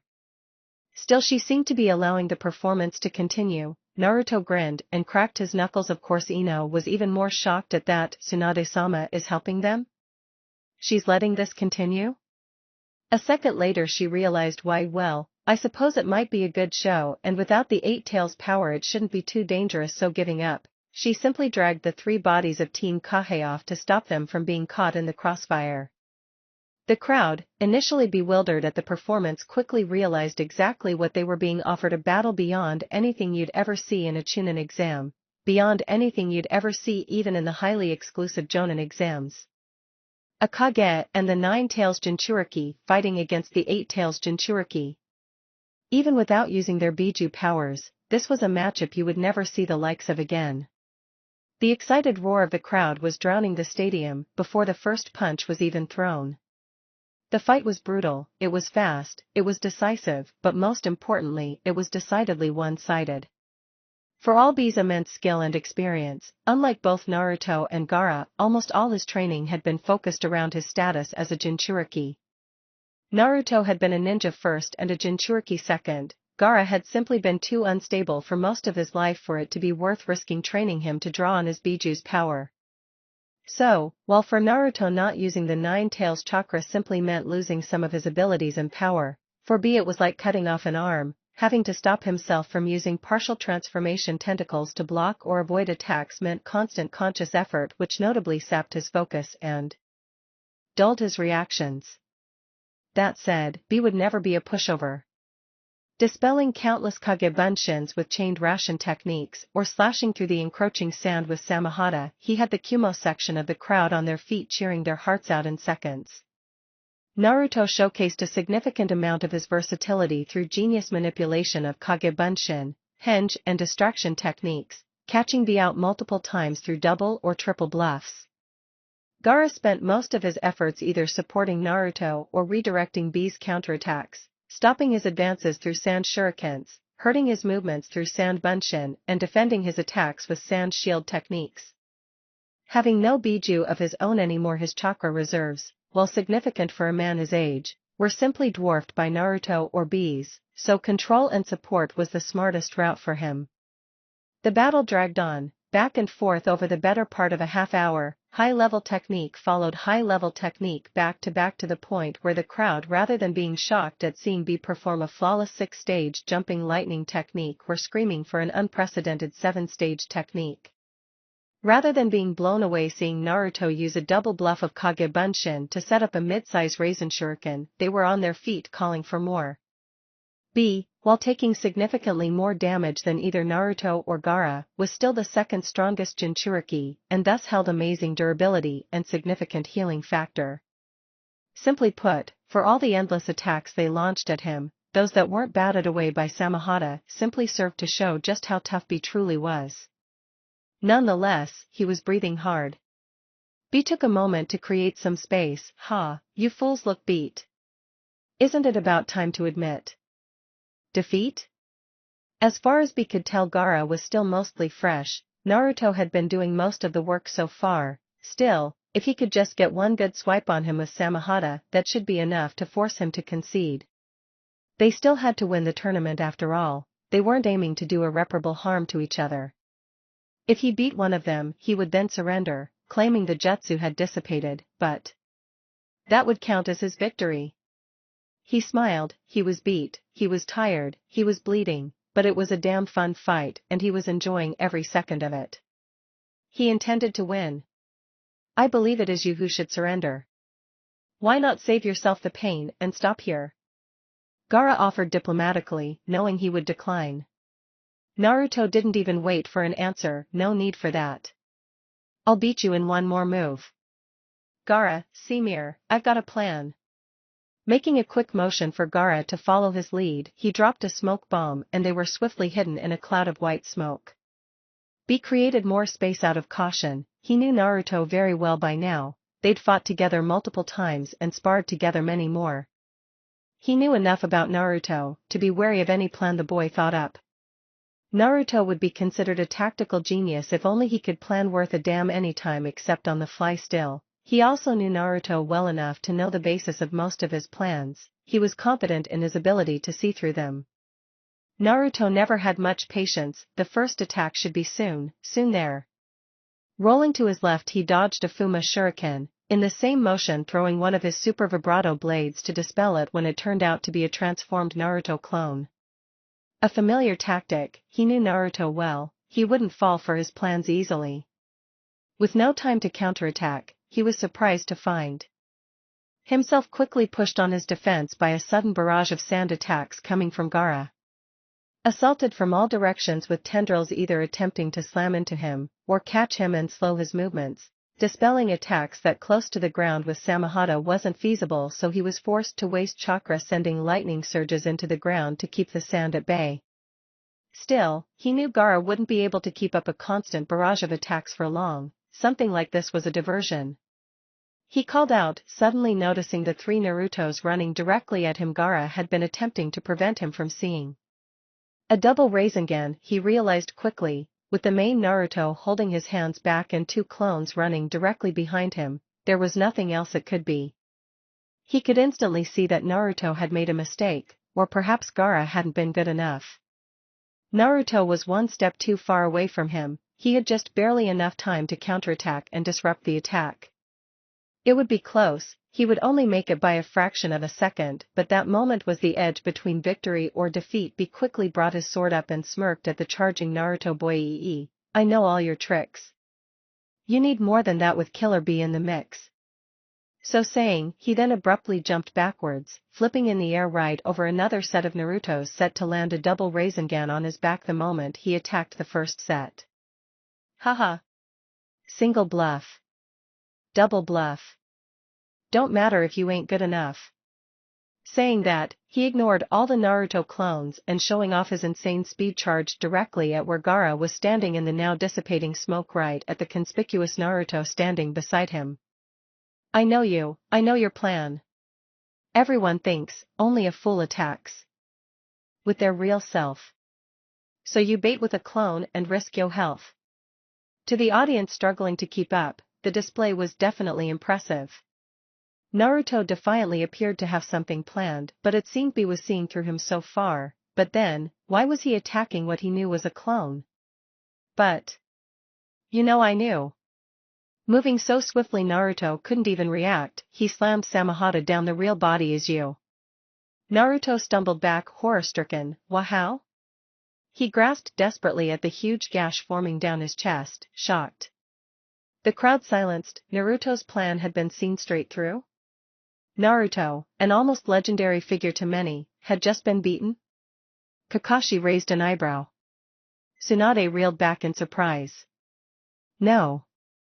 Hinata gasped, tightening her grip on Hanabi's hand, shocked and worried. Sakura just smiled a knowing smile.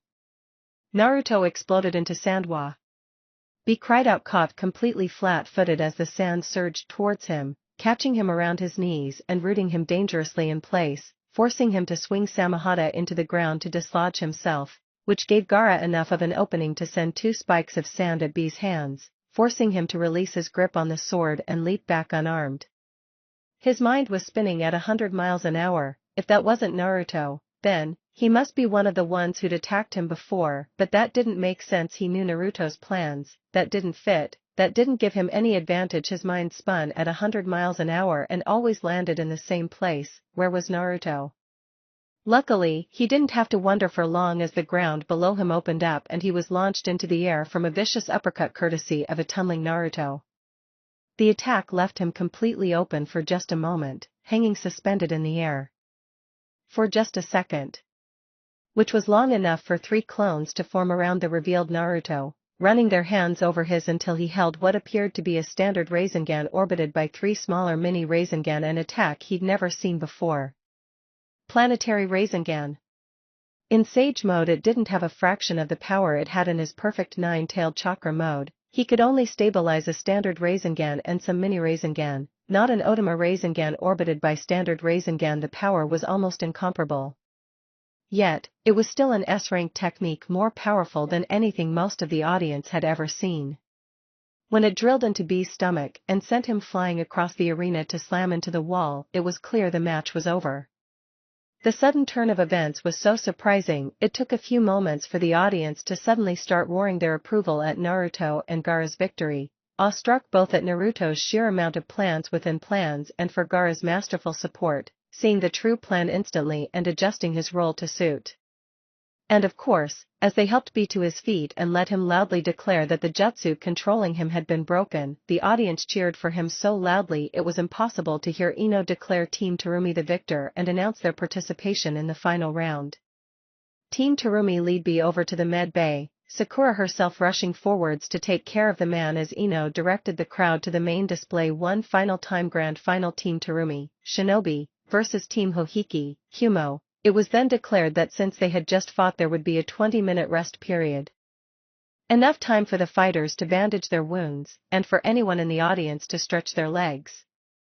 B, while dazed at first from Naruto's attack, was quickly back on his feet, rapping, swearing his victory in a rematch and generally bursting with his normal energy. Sakura explained in great detail exactly why, but Naruto tuned her out just picking up the basic gist of it. Apparently because he'd only used his normal chakra and not touched Gyuki's, his healing factor covered the injuries quickly, and he still had all his reserves.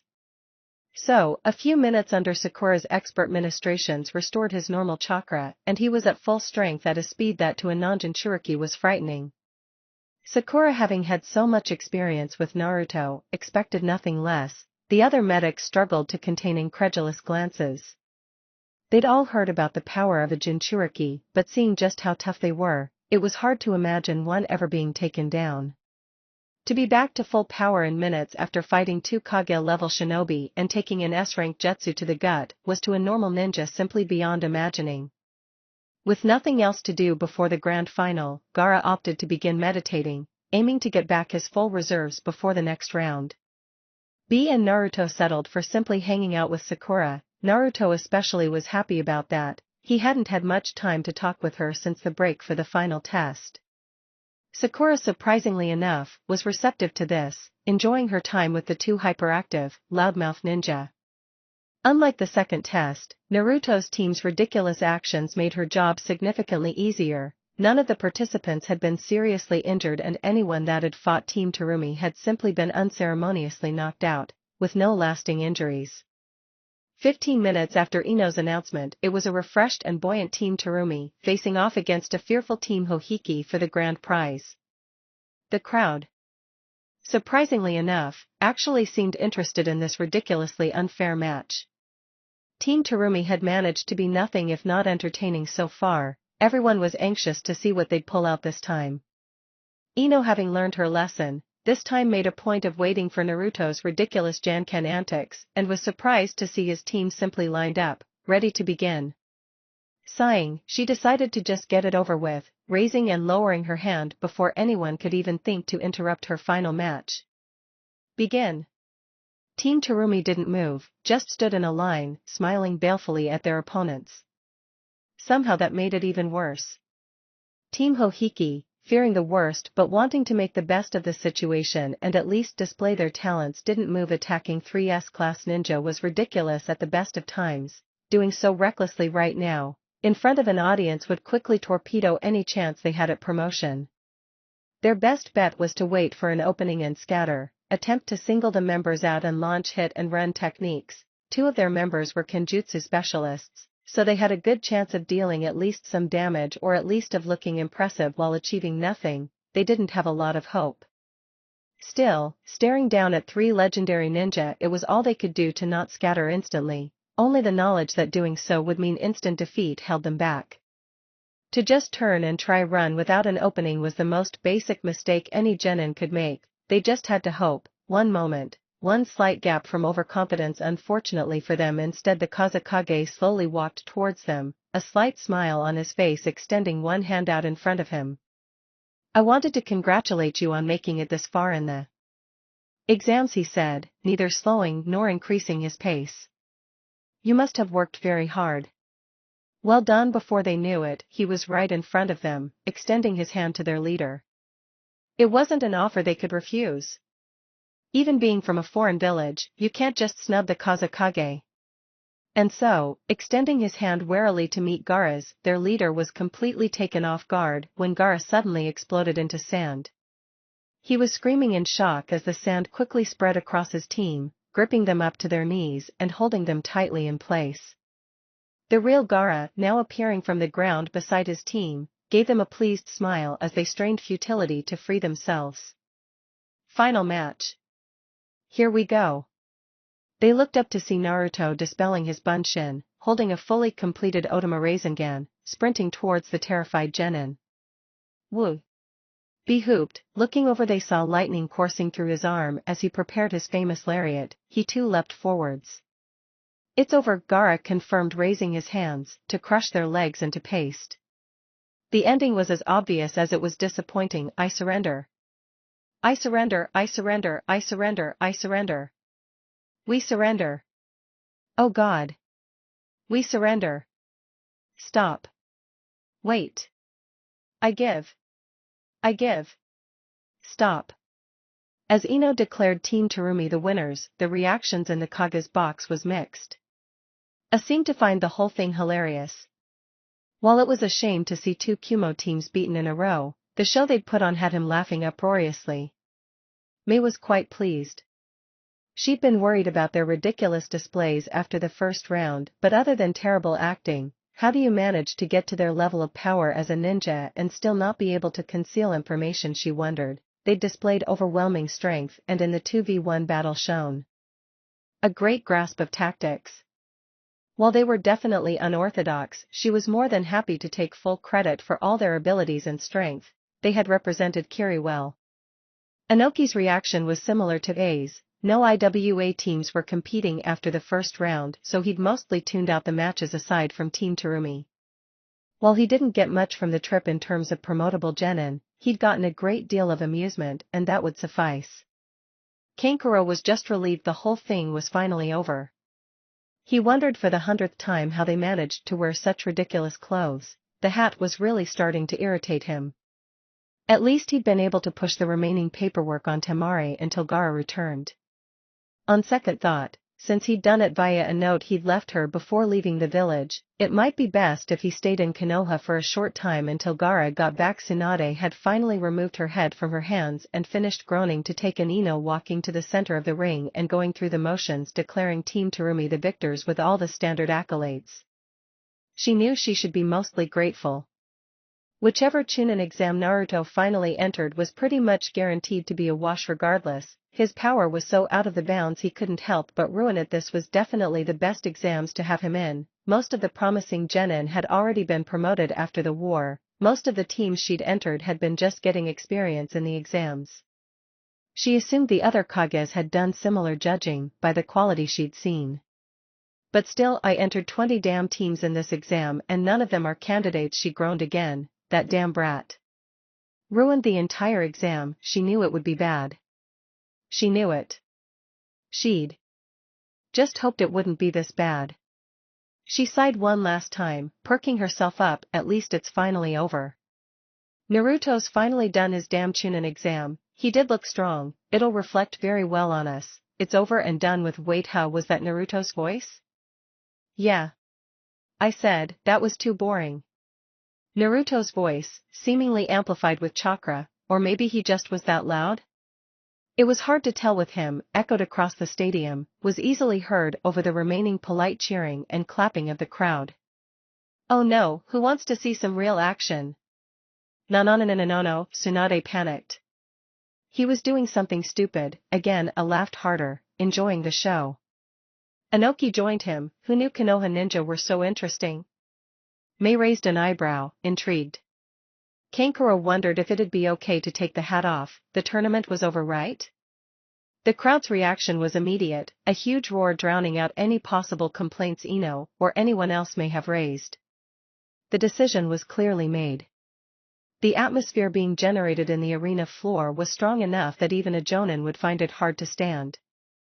3 Kage-level shinobi, each legends of their time, standing in a triangle along the edges of the arena, staring each other down.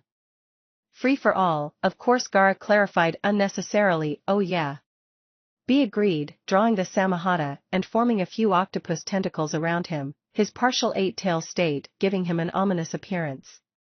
One thing Naruto declared as he prepared clones to channel natural chakra for him, we gotta keep this fair, you know? Gaara doesn't have a Biju anymore, trailing the obvious implication off, he opened his eyes, achieving sage mode. Me and Mr. 8 are a pair. One fighting without the other is unfair. B grumbled but did accept that without any Biju Gaara would be unfairly unmatched and retracted the tentacles. He wasn't too worried, Samahata alone gave him enough of an edge. True, final match, let's go. Naruto called out, forming a legion of clones as he sprinted towards the center of the arena to meet the similar assaults of Gaara and B. Anyone in the crowd who had been thinking of leaving with the conclusion of the exams quickly changed their minds, either hurrying back to their seats or to whatever space could be found against the railing of the balconies. For the civilians of the audience, the kind of people who had yet to fully understand the difference between a true S-class shinobi and even an A-rank legend, the battle was simply impossible to put into words. High-level techniques flowed like water, all 3 ninja dealing and taking insane amounts of damage. Naruto and B were like juggernauts, shrugging off any damage dealt to them. Gaara was avoiding most damage and cushioning what he couldn't with an armor or shield of sand. In the IWA, Kiri, or miscellaneous sections, the crowd mostly cheered whoever was currently displaying the most impressive technique. They cheered for Gaara when he not only escaped an omnidirectional Rasengan barrage, but did use his sand to change the arena in such a way that B ended up taking a large amount of hits. They yelled for B when he opened his Samahata to pull out 5 super vibrato blades, and then somehow managed to wield them as well as the 2-handed Samahata, performing a kenjutsu style that beyond being flashy and ridiculous was impossible to counter and incredibly effective. Mowing though Gaara's desperate defenses, and stopping any assault Naruto attempted. They hooped when Naruto, the most recognizable of the 3, fooled everyone right before their eyes. Fighting less as a prankster and more as a magician, misdirection, bluffs, clones and transformations backed up by unquestionable strength and the sheer unstoppable taijutsu power of the frog kata. They watched even Gaara's absolute defense or B's incredible reactions do nothing against the natural energy that surrounded his attacks, huge damage being dealt without even needing to land the hit. The Suna ninja undoubtedly cheered on their Kazekage, cheering and bellowing as he showed over and over again that he was without doubt the strongest in their village. His brilliant tactics and incredible techniques allowing him to stand strong even against the greatest 2 Jinchuriki. The Kumo ninja were even less reserved, stamping their feet and hollering with all their might for B. While he had at times been a reclusive figure, none doubted the importance of his role as guardian of Kumo. The legends of his exploits in the last war had spread far throughout Kumo and beyond, seeing them on display here, with his unstoppable power, his unique fighting style, his instinctive molding of lightning chakra. It was clear that even without his Biju he was an amazing figure. Unsurprisingly though, loudest of all were the Konoha spectators. Aside from outnumbering the other ninja by a considerable margin, the Konoha crowd, especially among Naruto's close friends, showed absolutely no restraint in yelling or screaming for his victory. For most of them, the last time they'd ever gotten a chance to see the hero of Konoha's now legendary power had been either in the final battle against Madara or when he was fighting Pain after the destruction of Konoha. They quickly found it was far more enjoyable to see the skills displayed here with nothing at stake. Possibly most surprising was that the battle raged back and forth between the three contestants mostly evenly. Ways of Bunshin were cleared before a decisive Rasengan could land on B, and the real body was discovered and forced to defend itself from being impaled by spikes of sand. The Samahata cut through Gaara's sand easily but was assaulted time and again by Naruto's clones, and B was forced to use his super vibrato blades to dispel Rasengan after Rasengan, keeping him from landing any kind of decisive blow. Spikes and tendrils of sand relentlessly attacked both B and Naruto, yet Gaara constantly had to pull resources back into himself to prevent a key right-hand strike or to desperately avoid a Rasen shuriken. Quite simply, with Naruto limited to Sage Mode and B not using his Eight Tails power, they were unable to gain an upper hand either on each other or on Gaara. Gaara, while having no restraints on his power, had significantly lower limits. Any chakra used on defense was chakra he couldn't use to defeat or disable his foes. The fight dragged on for more than a half hour before the breaking point finally occurred. B charged towards Gaara with his signature lariat. Gaara's sand surged forwards, wrapping it around B's legs, lacking the strength to stop him completely but with enough to disrupt and break the technique. However, the difference in stamina finally caught up to him, and for just a moment his sand lacked the strength required. For less than a second he faltered. Long enough for B to beak the hold and charge towards him as little more than a blur, lariat aimed at his chest, slamming right into Gaara. Gaara's desperate sand armor was smashed apart by the incredible speed and force of the lariat. The Kazekage was sent flying. The damage was heavy, the strongest hit Gaara had ever received. However, it was recoverable. Sucking in what air he could, he attempted to orient himself to land and create distance. Unfortunately, looking up, Gaara suddenly saw he was heading directly for a group of Naruto Bunshin. Yuzu, without time to react, his momentum was stopped as 4 kicks slammed into him, sending him skywards. Maki. Feeling his sand armor completely gone, Gaara could only watch in horror as another Naruto appeared above him in the air, suddenly becoming 3 more, each holding a Rasengan Rasen Rendan. He was sent hurtling back to earth at frightening speed, slamming into the dirt without hope for any form of recovery, and skidding along the ground to crumple against the wall of the arena. It was clear his match was over, yet, it was a testament to the strength and will of the Kazekage that even after such a hit, even after doubling over and coughing up blood, Gaara never lost consciousness. The Chunin ninja screamed in fury at seeing their Kage so unfairly ganged up on, screaming for vengeance, but the damage was already done. Gaara was quickly converged on by the medical team and removed from the crossfire of the battle. Naruto and B, however, were in their own world, stopping opposite each other after the removal of Gaara. You know, boy, no reason to hold back now. We're both Jinchuriki, time to show 'em how. B was grinning. Finally he would get to display his full power. Feeling all 8 tentacles form, quickly taking on his full transformed state, he let out a roar of joy. Hell yeah! Naruto agreed, drawing his power in for just a moment before combining his Sage Mode with his perfect 9 Tails Chakra Mode. I will never lose to the 8 Tails. Kurama shouted in Naruto's soul, forming his head beside Naruto and roaring his bloodlust. For the audience, it was clear, everything had changed. The battle was about to be fought on a level far beyond anything they'd ever dreamed. The sections near B were practically smothered in the excitement and exuberance rolling off his chakra, converted from the 8 Tails' malevolent mass.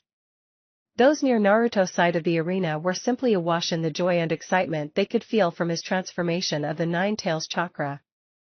The two shinobi stood still for a moment, each in their most powerful state. Their sheer presences clashing, vying for dominance for just a second. Then the battle truly began. Clashing together, it was almost impossible to keep up with actions, Naruto disappearing and reappearing with little more than an orange flash. B defending and pushing back with the legendary lightning speed of Kumo. A group of Kage Bunshin were dispersed and a planetary Rasengan was deflected into a, thankfully empty, section of the arena wall, blowing it to pieces and sending all but the strongest spectators reeling back at the shockwave. A pair of Raitun Bunshin and tail clones were caught and dispersed with a Rasenkyugen, the resulting lightning crackling through the air. 3 octopus tails were lost to a double Rasen Shuriken. 4 fox tails were destroyed by an unheard of 8-stage jumping lightning technique. The damage to the ground and to the walls of the stadium made it very clear, by now Naruto and B were engrossed solely in their fight. Caught in their own world, they were intent on nothing more and nothing less than complete victory. It was a spectacle impossible to take your eyes off yet, while it wasn't dangerous just yet, it was clearly escalating suddenly, without a word, without a comment.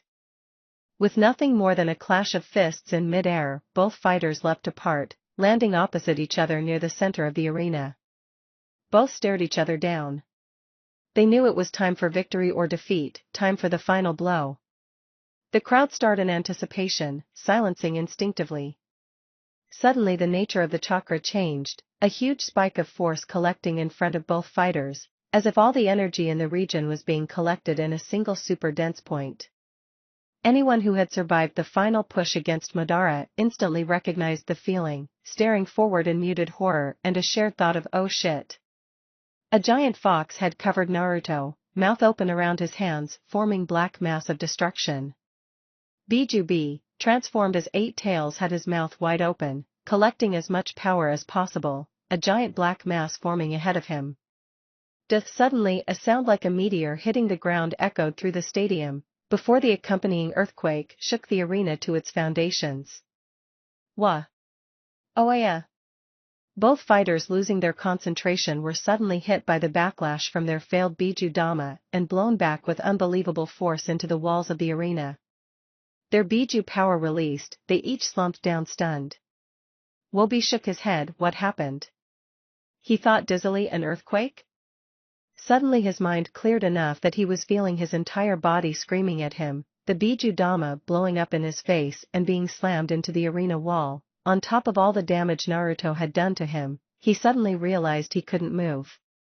He then quickly realized that was a very bad thing, for walking out of the giant crater that used to be the center of the arena was Tsunade Godame Hokage, and she did not look happy. No, he corrected, suddenly very fearful, no, she did not look happy at all. Naruto blinked, confused. What hit me?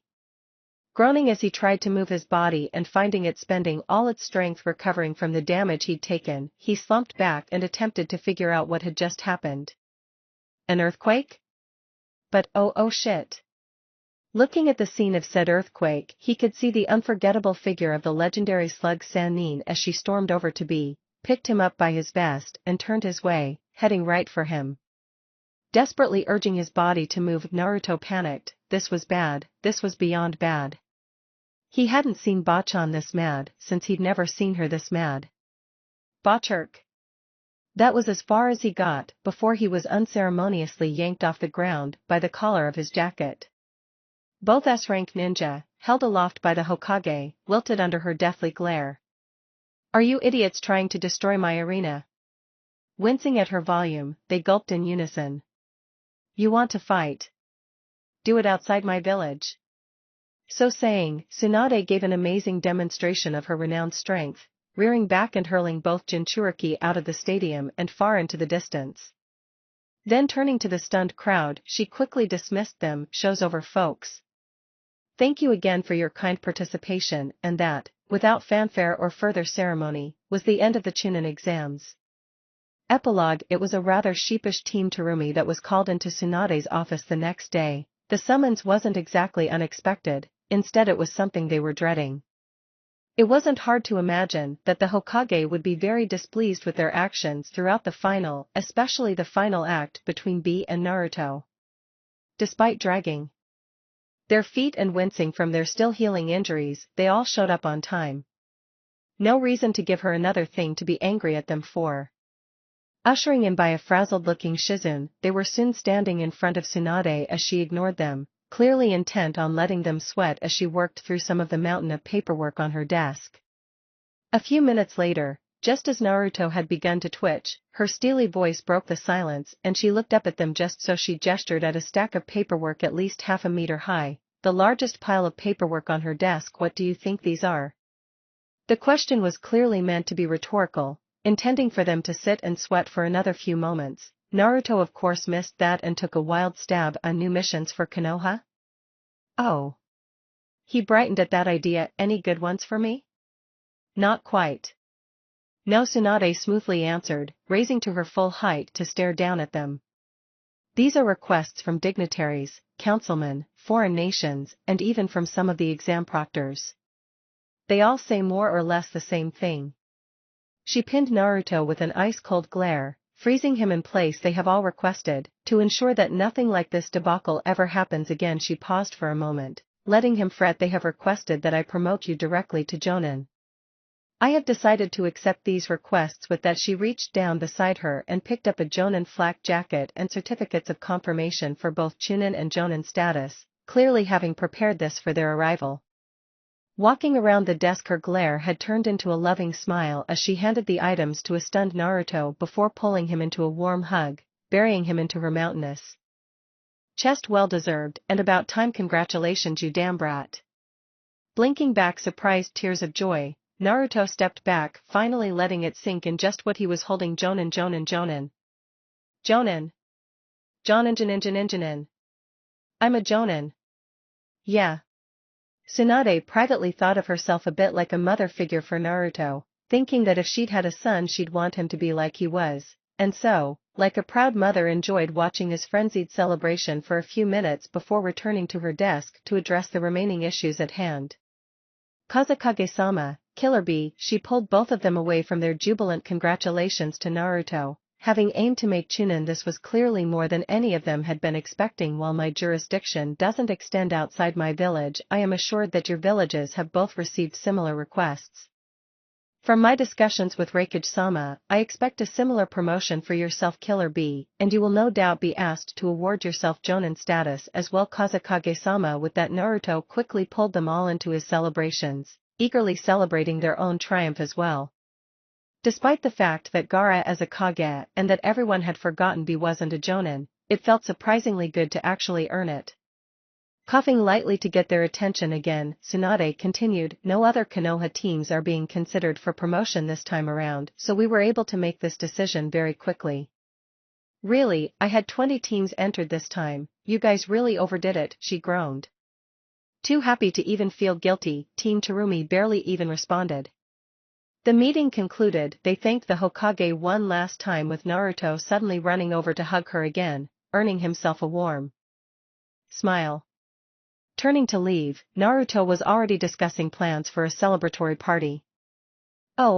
Just one more thing. Tsunade's voice stopped them just short of the door. Walking back over to the desk, she pushed a new piece of paper to each of them. Picking it up, Naruto paled. It was a bill. He looked at the bottom, a very, very large bill. He looked back at Tsunade, who was now sporting a rather predatory grin, leaning over the desk onto her hands. That's to cover the damage caused to the arena, she explained as if it was nothing. Kazekage-sama, Killer Bee, the costs will be delivered directly to your villages and it'll be up to them to determine how they pay. Naruto, that's coming directly from a portion of your wages. Naruto looked back at the bill again and saw the details, a portion of his wages, a large portion. Unless he got a lot of S-class missions, he was going to be back to only instant ramen for the next few months. Bee had a similar reaction, able to guess how the fee would be paid by his village. This is a big bill, gonna take a long time to pay my fill, he rapped weakly. But Hokage-sama, Gaara smoothly interjected, looking up from his own bill. While my team may have caused significant damage, it was during your village's tournament. As per our treaties and agreements, all damages incurred are covered by the hosting village. Suna has always done the same when it was our turn to host. Breathing out a sigh of relief, Naruto relaxed. This is why it's always so important to keep someone smart like Gaara or Sakura-chan around. He reminded himself, looking at the number at the bottom of the bill again. That could have been bad. Oh, of course, Kazekage-sama. To Naruto's horror, Tsunade's grin looked bigger if anything, and rest assured, Konoha will fully cover any damage incurred to our facilities during the tournament. As we agreed, this bill, however, she gestured again at the paper they were all holding, is for the damage caused by your little tournament after the exam had been officially declared over. Realization dawned. Oh right.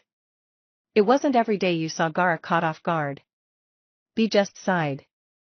Naruto thought for a moment, then shrugged, grinning again as he pulled his new jacket on and zipped it up. A few months on instant ramen? Higher mission load? Less savings? Whatever, he could deal with that. He was a Jonin. Worth it, he decided happily, his infectious joy giving the others no choice but to share it. Omake. 1 week after the end of the exams, Naruto was walking the last few steps towards the Hyuga clan territory. Tonight being the night he'd been invited as a guest of honor to a formal dinner to thank him and celebrate his promotion, he tried hard to remember the quick overview on formalities the messenger had given him. Gotta call Hinata-chan's dad Hayashi-sama or Hyuga-sama, what else? He was really regretting not putting more effort into paying attention to what the guy had said. A formal dinner, he was completely out of his element. At least Sakura-chan helped me look the part, he supposed, slightly wishing he was still wearing his new Jonin jacket. He'd barely taken it off since getting it, having even slept in it a few times. Still, he had to admit the kimono she'd helped him pick out hadn't been too bad, and she'd barely complained when he'd insisted on the burnt orange one instead of the more subdued color she'd recommended. Ah, Uzumaki-san. Just one moment lost in thought, he looked up at that to see he'd arrived. One of the branch house members at the gate was already heading inside the estate to tell them he was here. Gulping slightly, he pushed down his nervousness. A minute later, he was relieved to see the familiar smiling face of the Hyuga heiress instead of one of the branch house members he'd been expecting to lead him inside. Good evening, Naruto-kun. Hinata greeted him softly. Ah hey. Hinata-chan. Throwing her a grateful smile, he moved beside her and into the main compound. Even with all the time he'd spent with Hinata since the war, he'd rarely been inside the compound itself. Seeing the size of the place, he was glad he had someone to guide him around. He'd get lost in moments. With Naruto looking around, Hinata took it upon herself to offer some small talk. It's good to see you again, she offered. I haven't seen you since Ano, since your party. I'm glad to see you're okay, Naruto-kun. That made him laugh, the memories instantly driving away his nervousness. Oh yeah. That was great. I don't really remember any of it though. His Jonin celebratory party had been, as far as he was concerned, a smashing success. All his friends had been there, everyone had been in a great mood, and with the spirit of celebration Kurama had even agreed to turn his healing powers off for a few hours, leading to his first ever experience getting drunk. Unfortunately, so used to alcohol not affecting him and drinking with people who had a tolerance to it, Naruto had no idea of his limits and had been absolutely trashed in minutes. He'd promptly passed out within an hour. You were pretty wild that night, Naruto-kun. Hinata smiled at the memory. You don't remember a thing? She, probably more than anyone else, had actually enjoyed Naruto's drunken antics. It turned out, predictably she thought, that rather than being an angry or weepy drunk, alcohol simply removed what little inhibitions Naruto normally had, turning his innate Naruto-ness up to new levels. Not something she'd want to see too often, of course. It'd be too much even for her, but, remembering one part of the night when she'd suddenly been ambushed and surrounded by 3 Kage Bunshin before they'd dragged her off to dance with them, she'd thoroughly enjoyed herself. Realizing she'd become slightly lightheaded, blushing at that thought, Hinata forced herself to back to reality where Naruto was explaining the little bits and pieces he did remember or that other people had filled in over the next few days. Leading him towards where her family was waiting, she made small talk and filled in a few tales of her own from the night. Uzumaki-san, Hanabi greeted before bowing low. I want to thank you for your assistance in the forest and congratulations on your promotion to Jonin. Naruto smiled nervously at the clearly rehearsed greeting, even when expecting it. Seeing the proud mini Hina bowing respectfully to him was a little surprising. Indeed. Congratulations, Uzumaki-san. We have all seen great things from you, such a promotion is well-deserved. Hayashi added his own thanks, saving him from having to give a reply straight away, and more importantly at that he inclined his own head respectfully towards Naruto. You have my deepest thanks for your assistance towards my daughter. The Hyuga owe you a great debt, a great many debts in fact, he added as he straightened back up. Ah, well, Naruto floundered for a moment, before remembering he'd rehearsed this. It was no problem at all. I'd always help any comrade, and he ad-libbed, I like Minihina. She's a friend. He smiled warmly at the girl in question as she winced at him using that nickname in front of her father anyway. Going back to what he'd planned, he gave what he hoped was a polite bow. I wanted to thank you for having me tonight. Hyuga-sama. Hayashi blinked, actually caught off guard by the politeness that was unexpected. He'd been warned by his retainers to expect an incredibly insulting nickname, especially considering how he talked to the Hokage. Pride swelling slightly at that thought, Hayashi waved his thanks off, directing them all into the dining room. With a seat prepared for him between Hinata and Hanabi, the dinner itself ended up being a far more comfortable affair than Naruto had dared hope for. Hanabi had been awkward around him at first, more polite and stiff than usual. Luckily, after teasing her a bit and calling her Minihina in front of the rest of her family, she'd acted more like her normal self and he'd had fun just talking to her. She'd congratulated him again on becoming a Jonin and talked about her plans and training to take the test again in 6 months. Hinata was always easy to talk to, the trick was getting her to talk back, especially in group settings. She clammed up a few times when he teased her too much and went bright red and ramrod straight when Hanabi cheekily pointed that out. Hinata had been in charge of the seating and had organized to be sitting next to him. Still, she'd come a long way, shy or not he'd never forget the woman she was standing in front of him, facing down Madara and calling for the solidarity of the Shinobi Alliance. The rest of the Hyuga family, he mostly only made small talk with or answered the questions they posed him. He didn't know any of them except that they were influential members from both the main and branch houses. He'd been pleasantly surprised to see that both houses ate together without distinction, wondering if that had always been the case. Hayashi was the consummate host, engaging Naruto directly a few times, but mostly directing him to conversations with other family members. While slightly awkward at first, it helped Naruto get comfortable with the conversations quickly, the only problem then being that Naruto had to struggle to keep calling him Hyuga-sama, having already decided on the perfect nickname for the man. The food, despite not being ramen, was among the best he'd ever eaten and there seemed to be course after course. While he did his best to maintain the table manners that Sakura had so painfully drilled into him, he did still accidentally make Hinata giggle a few times when he'd swallow a dumpling whole or piled his plate up for the 5th time. So, all in all, Naruto considered it a successful night. He'd mostly been good about his manners, it didn't look like he'd horribly offended anyone at least. The food had been good, and even though he didn't really know many of the people there, they'd all been very polite to him, asking him to tell some of the best stories from his adventures. Aside from that, he'd spent most of the evening talking to Hinata and thoroughly enjoying the warm feeling he got when he spent time with her lately. Seeing that this was his first formal dinner, Naruto was caught off guard when after the final course was laid out, Hayashi called for everyone's attention, claiming he had an announcement to make. Uzumaki Naruto, I have invited you here ostensibly to give you the deepest thanks for your actions in saving the life of my youngest daughter. He paused for a moment as polite clapping rippled around the table, leaving Naruto looking thoroughly embarrassed. However, the truth of the matter is, I have not asked you here just to thank you for that. You were instrumental in defeating the greatest threat the world has ever faced, you saved this village from pain. For these actions alone, we all owe you a great debt. However, even more than that, whether intentional or not, time and again, you have rendered incredible assistance to our clan. He gestured to Hanabi. You saved the life of my youngest daughter. Hanabi nodded at him, smiling. He moved his hand over to Hinata. You gave my eldest the strength to stand in front of even the greatest threats. Hinata looked surprised at being mentioned but still held her father's gaze for a moment before turning to smile warmly at Naruto. Your words, your actions, you helped me change, she whispered, proudly echoing her sentiments before the Chunin exam final, her confession in front of Pain, both so long ago now. Shy, gentle, kind, Hinata was all those things, but she was not a timid little girl. She hadn't been for a very long time.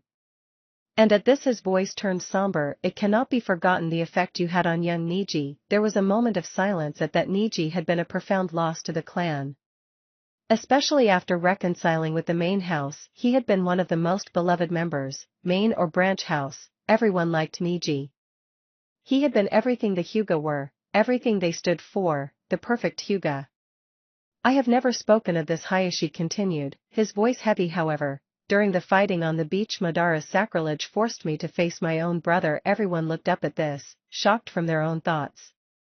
It pained him greatly having to fight me, and me to see him used like that. It was terrible. However, when he learned that his son and my daughter were fighting side by side, as comrades, as brother and sister, it gave him great peace. For your part in that, Naruto, I thank you. So saying, he paused and bowed his head towards Naruto, while the members, not stunned by his revelation, once more gave polite applause. Naruto simply had no clue how to deal with any of this, simply sat there stunned. This was far more than he'd ever expected.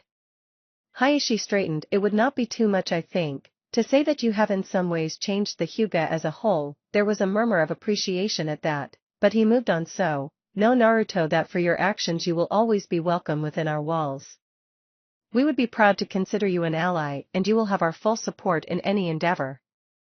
Letting the polite applause die one last time, Hayashi surprised Naruto by suddenly grinning. And, as a token of our appreciation, I would like to offer you a gift. One of the most precious treasures of the Hyuga. Naruto balked at this, so far out of his element now. He just nodded. It didn't really matter what the gift was, to do anything but accept it would be rude. The various Hyuga clansmen nodded, apparently having already known about this. Hinata gasped, guessing where her father was going. Hanabi looked very curious. Naruto, I offer you Hanabi's hand in marriage. Wah. Naruto was panicking. Father. Hinata's face was ashen. She looked like she'd just been hit with a sledgehammer. Hanabi just opened and closed her mouth wordlessly. Naruto's mind reeled as he looked from a grinning Hayashi to a stricken Hinata to a shocked Hanabi. He was not prepared for this. He had to decline. But how? He didn't know. The murmuring of approval and agreement or congratulations he was getting from the other clansmen across the table wasn't helping at all. He struggled for words. Father, Hinata repeated again, looking at him desperately, close to tears now. Hanabi still couldn't seem to get a word out, just looking between Naruto and Hinata. She didn't know quite what her feelings for Naruto were. He was like no other guy she'd knew. Strong, handsome, strong, kind, strong, funny, but she couldn't just marry the man her sister loved. Could she? Before Naruto could even begin to conjure up a reply, the moment was suddenly broken by a blinding flash of light. Blinking, he turned to the source to see one of the Hyuga clansmen holding a camera. Ha ha ha ha ha ha ha ha. Dumbfounded, he turned to the sound of the deep bellowing laughter and saw Hayashi, Hinata's father. The stoic leader of the Hyuga. The epitome of all things Hyuga, splitting his sides laughing. With that it was like a dam burst around the room, all the clansmen now joining in, some doubling over in laughter. Seeing Hayashi laugh was surreal enough, seeing an entire room of Hyuga laughing uproariously was unfathomable. Having no way to respond to this, Naruto just stared dumbly, his only respite that Hinata and Hanabi didn't seem to be faring any better. Finally getting control of himself, Hayashi straightened. How very enjoyable. Well, I suppose I owe you an explanation. That was a little experiment of mine. It's quite simple, he explained. You see, when I made to extend you an invitation, I realized that I knew you only as an incredible fighter, our Jinchuriki, and the fourth legacy. I knew of your actions to our clan and your considerable importance to my eldest daughter. He nodded a slight apology to a slowly recovering Hinata. But I realized I didn't know much at all about the man Uzumaki Naruto. So I have undertaken efforts to learn, to understand you. I have come to understand you are a man of peerless strength, of endless compassion and of fierce determination. However, I also came to understand you are a great lover of pranks. And so, in an effort to further understand you, I thought I would play a small prank myself. He smiled again, looking quite proud. My first ever prank. Actually. And, how was it, KO? He turned to the Hyuga Naruto had seen holding the camera. As expected, it was masterful. Hayashi-sama. KO answered, simple, yet elegant. I was able to get a great picture of their reactions. No doubt it will be a memorable photo. Perfect. Perhaps I shall hang it on my wall to commemorate this. Hayashi looked thoughtful. Wow. Naruto's head was spinning, finally catching up. The head of the Hyuga clan had just pranked him. He had envisioned 100 scenarios that could play out tonight. That was not one of them. Later that night, after the rest of the meal had wound down and after bidding goodnight to Hanabi, Hinata had offered to show him around the Hyuga compound. It was a warm moonlit night, so they were spending the time simply strolling around, enjoying each other's company. Mostly they were walking in a comfortable silence, sometimes interrupted by Naruto joking or Hinata pointing out important clan locations. Sorry again about my father. Hinata quietly apologized, thinking back to his actions once more. I never would have expected something like that. Naruto laughed it off. That's what made it work, I guess. He did a good job. He was suitably impressed with the man. Someone like him doing something like that. Well. Just shows how influential I am. He boasted. Hinata quietly agreed, walking close to Naruto as she led him through the Hyuga gardens. Still, thinking of Hayashi also led him to think of the man's other words that night, of the favors Naruto had unthinkingly performed for the clan already. Unable to help himself, he looked over at Hinata as she ran her hands across some of the flowers, thinking of the words said about her. He'd given her strength, he'd helped her change herself. He thought again of pain, where Hinata had confirmed her changes, her determination, of Hinata's words to him. Of Hinata loving him. He didn't think about it often enough, he considered slightly guiltily. It was hard to accept someone just loving him for being him. It was too easy. He always felt like he should have to earn her love. He hadn't been sure how to react to someone just loving him. Even now he still struggled with the idea of someone loving him, a remainder of his young days where no one had, where for more than 16 years he'd never been told he was loved a single time. It was a small part of him that he rarely acknowledged, but, on this quiet moonlit night, he didn't have any other distractions, no other worries, no other obligations. Just him and Hinata. Hinata. The woman who loved him, one of the nicest women he'd ever met, who wanted to be with him, and still he had no answer for her. He'd asked for time, he'd asked to get to know her. She'd happily agreed, and it had been great.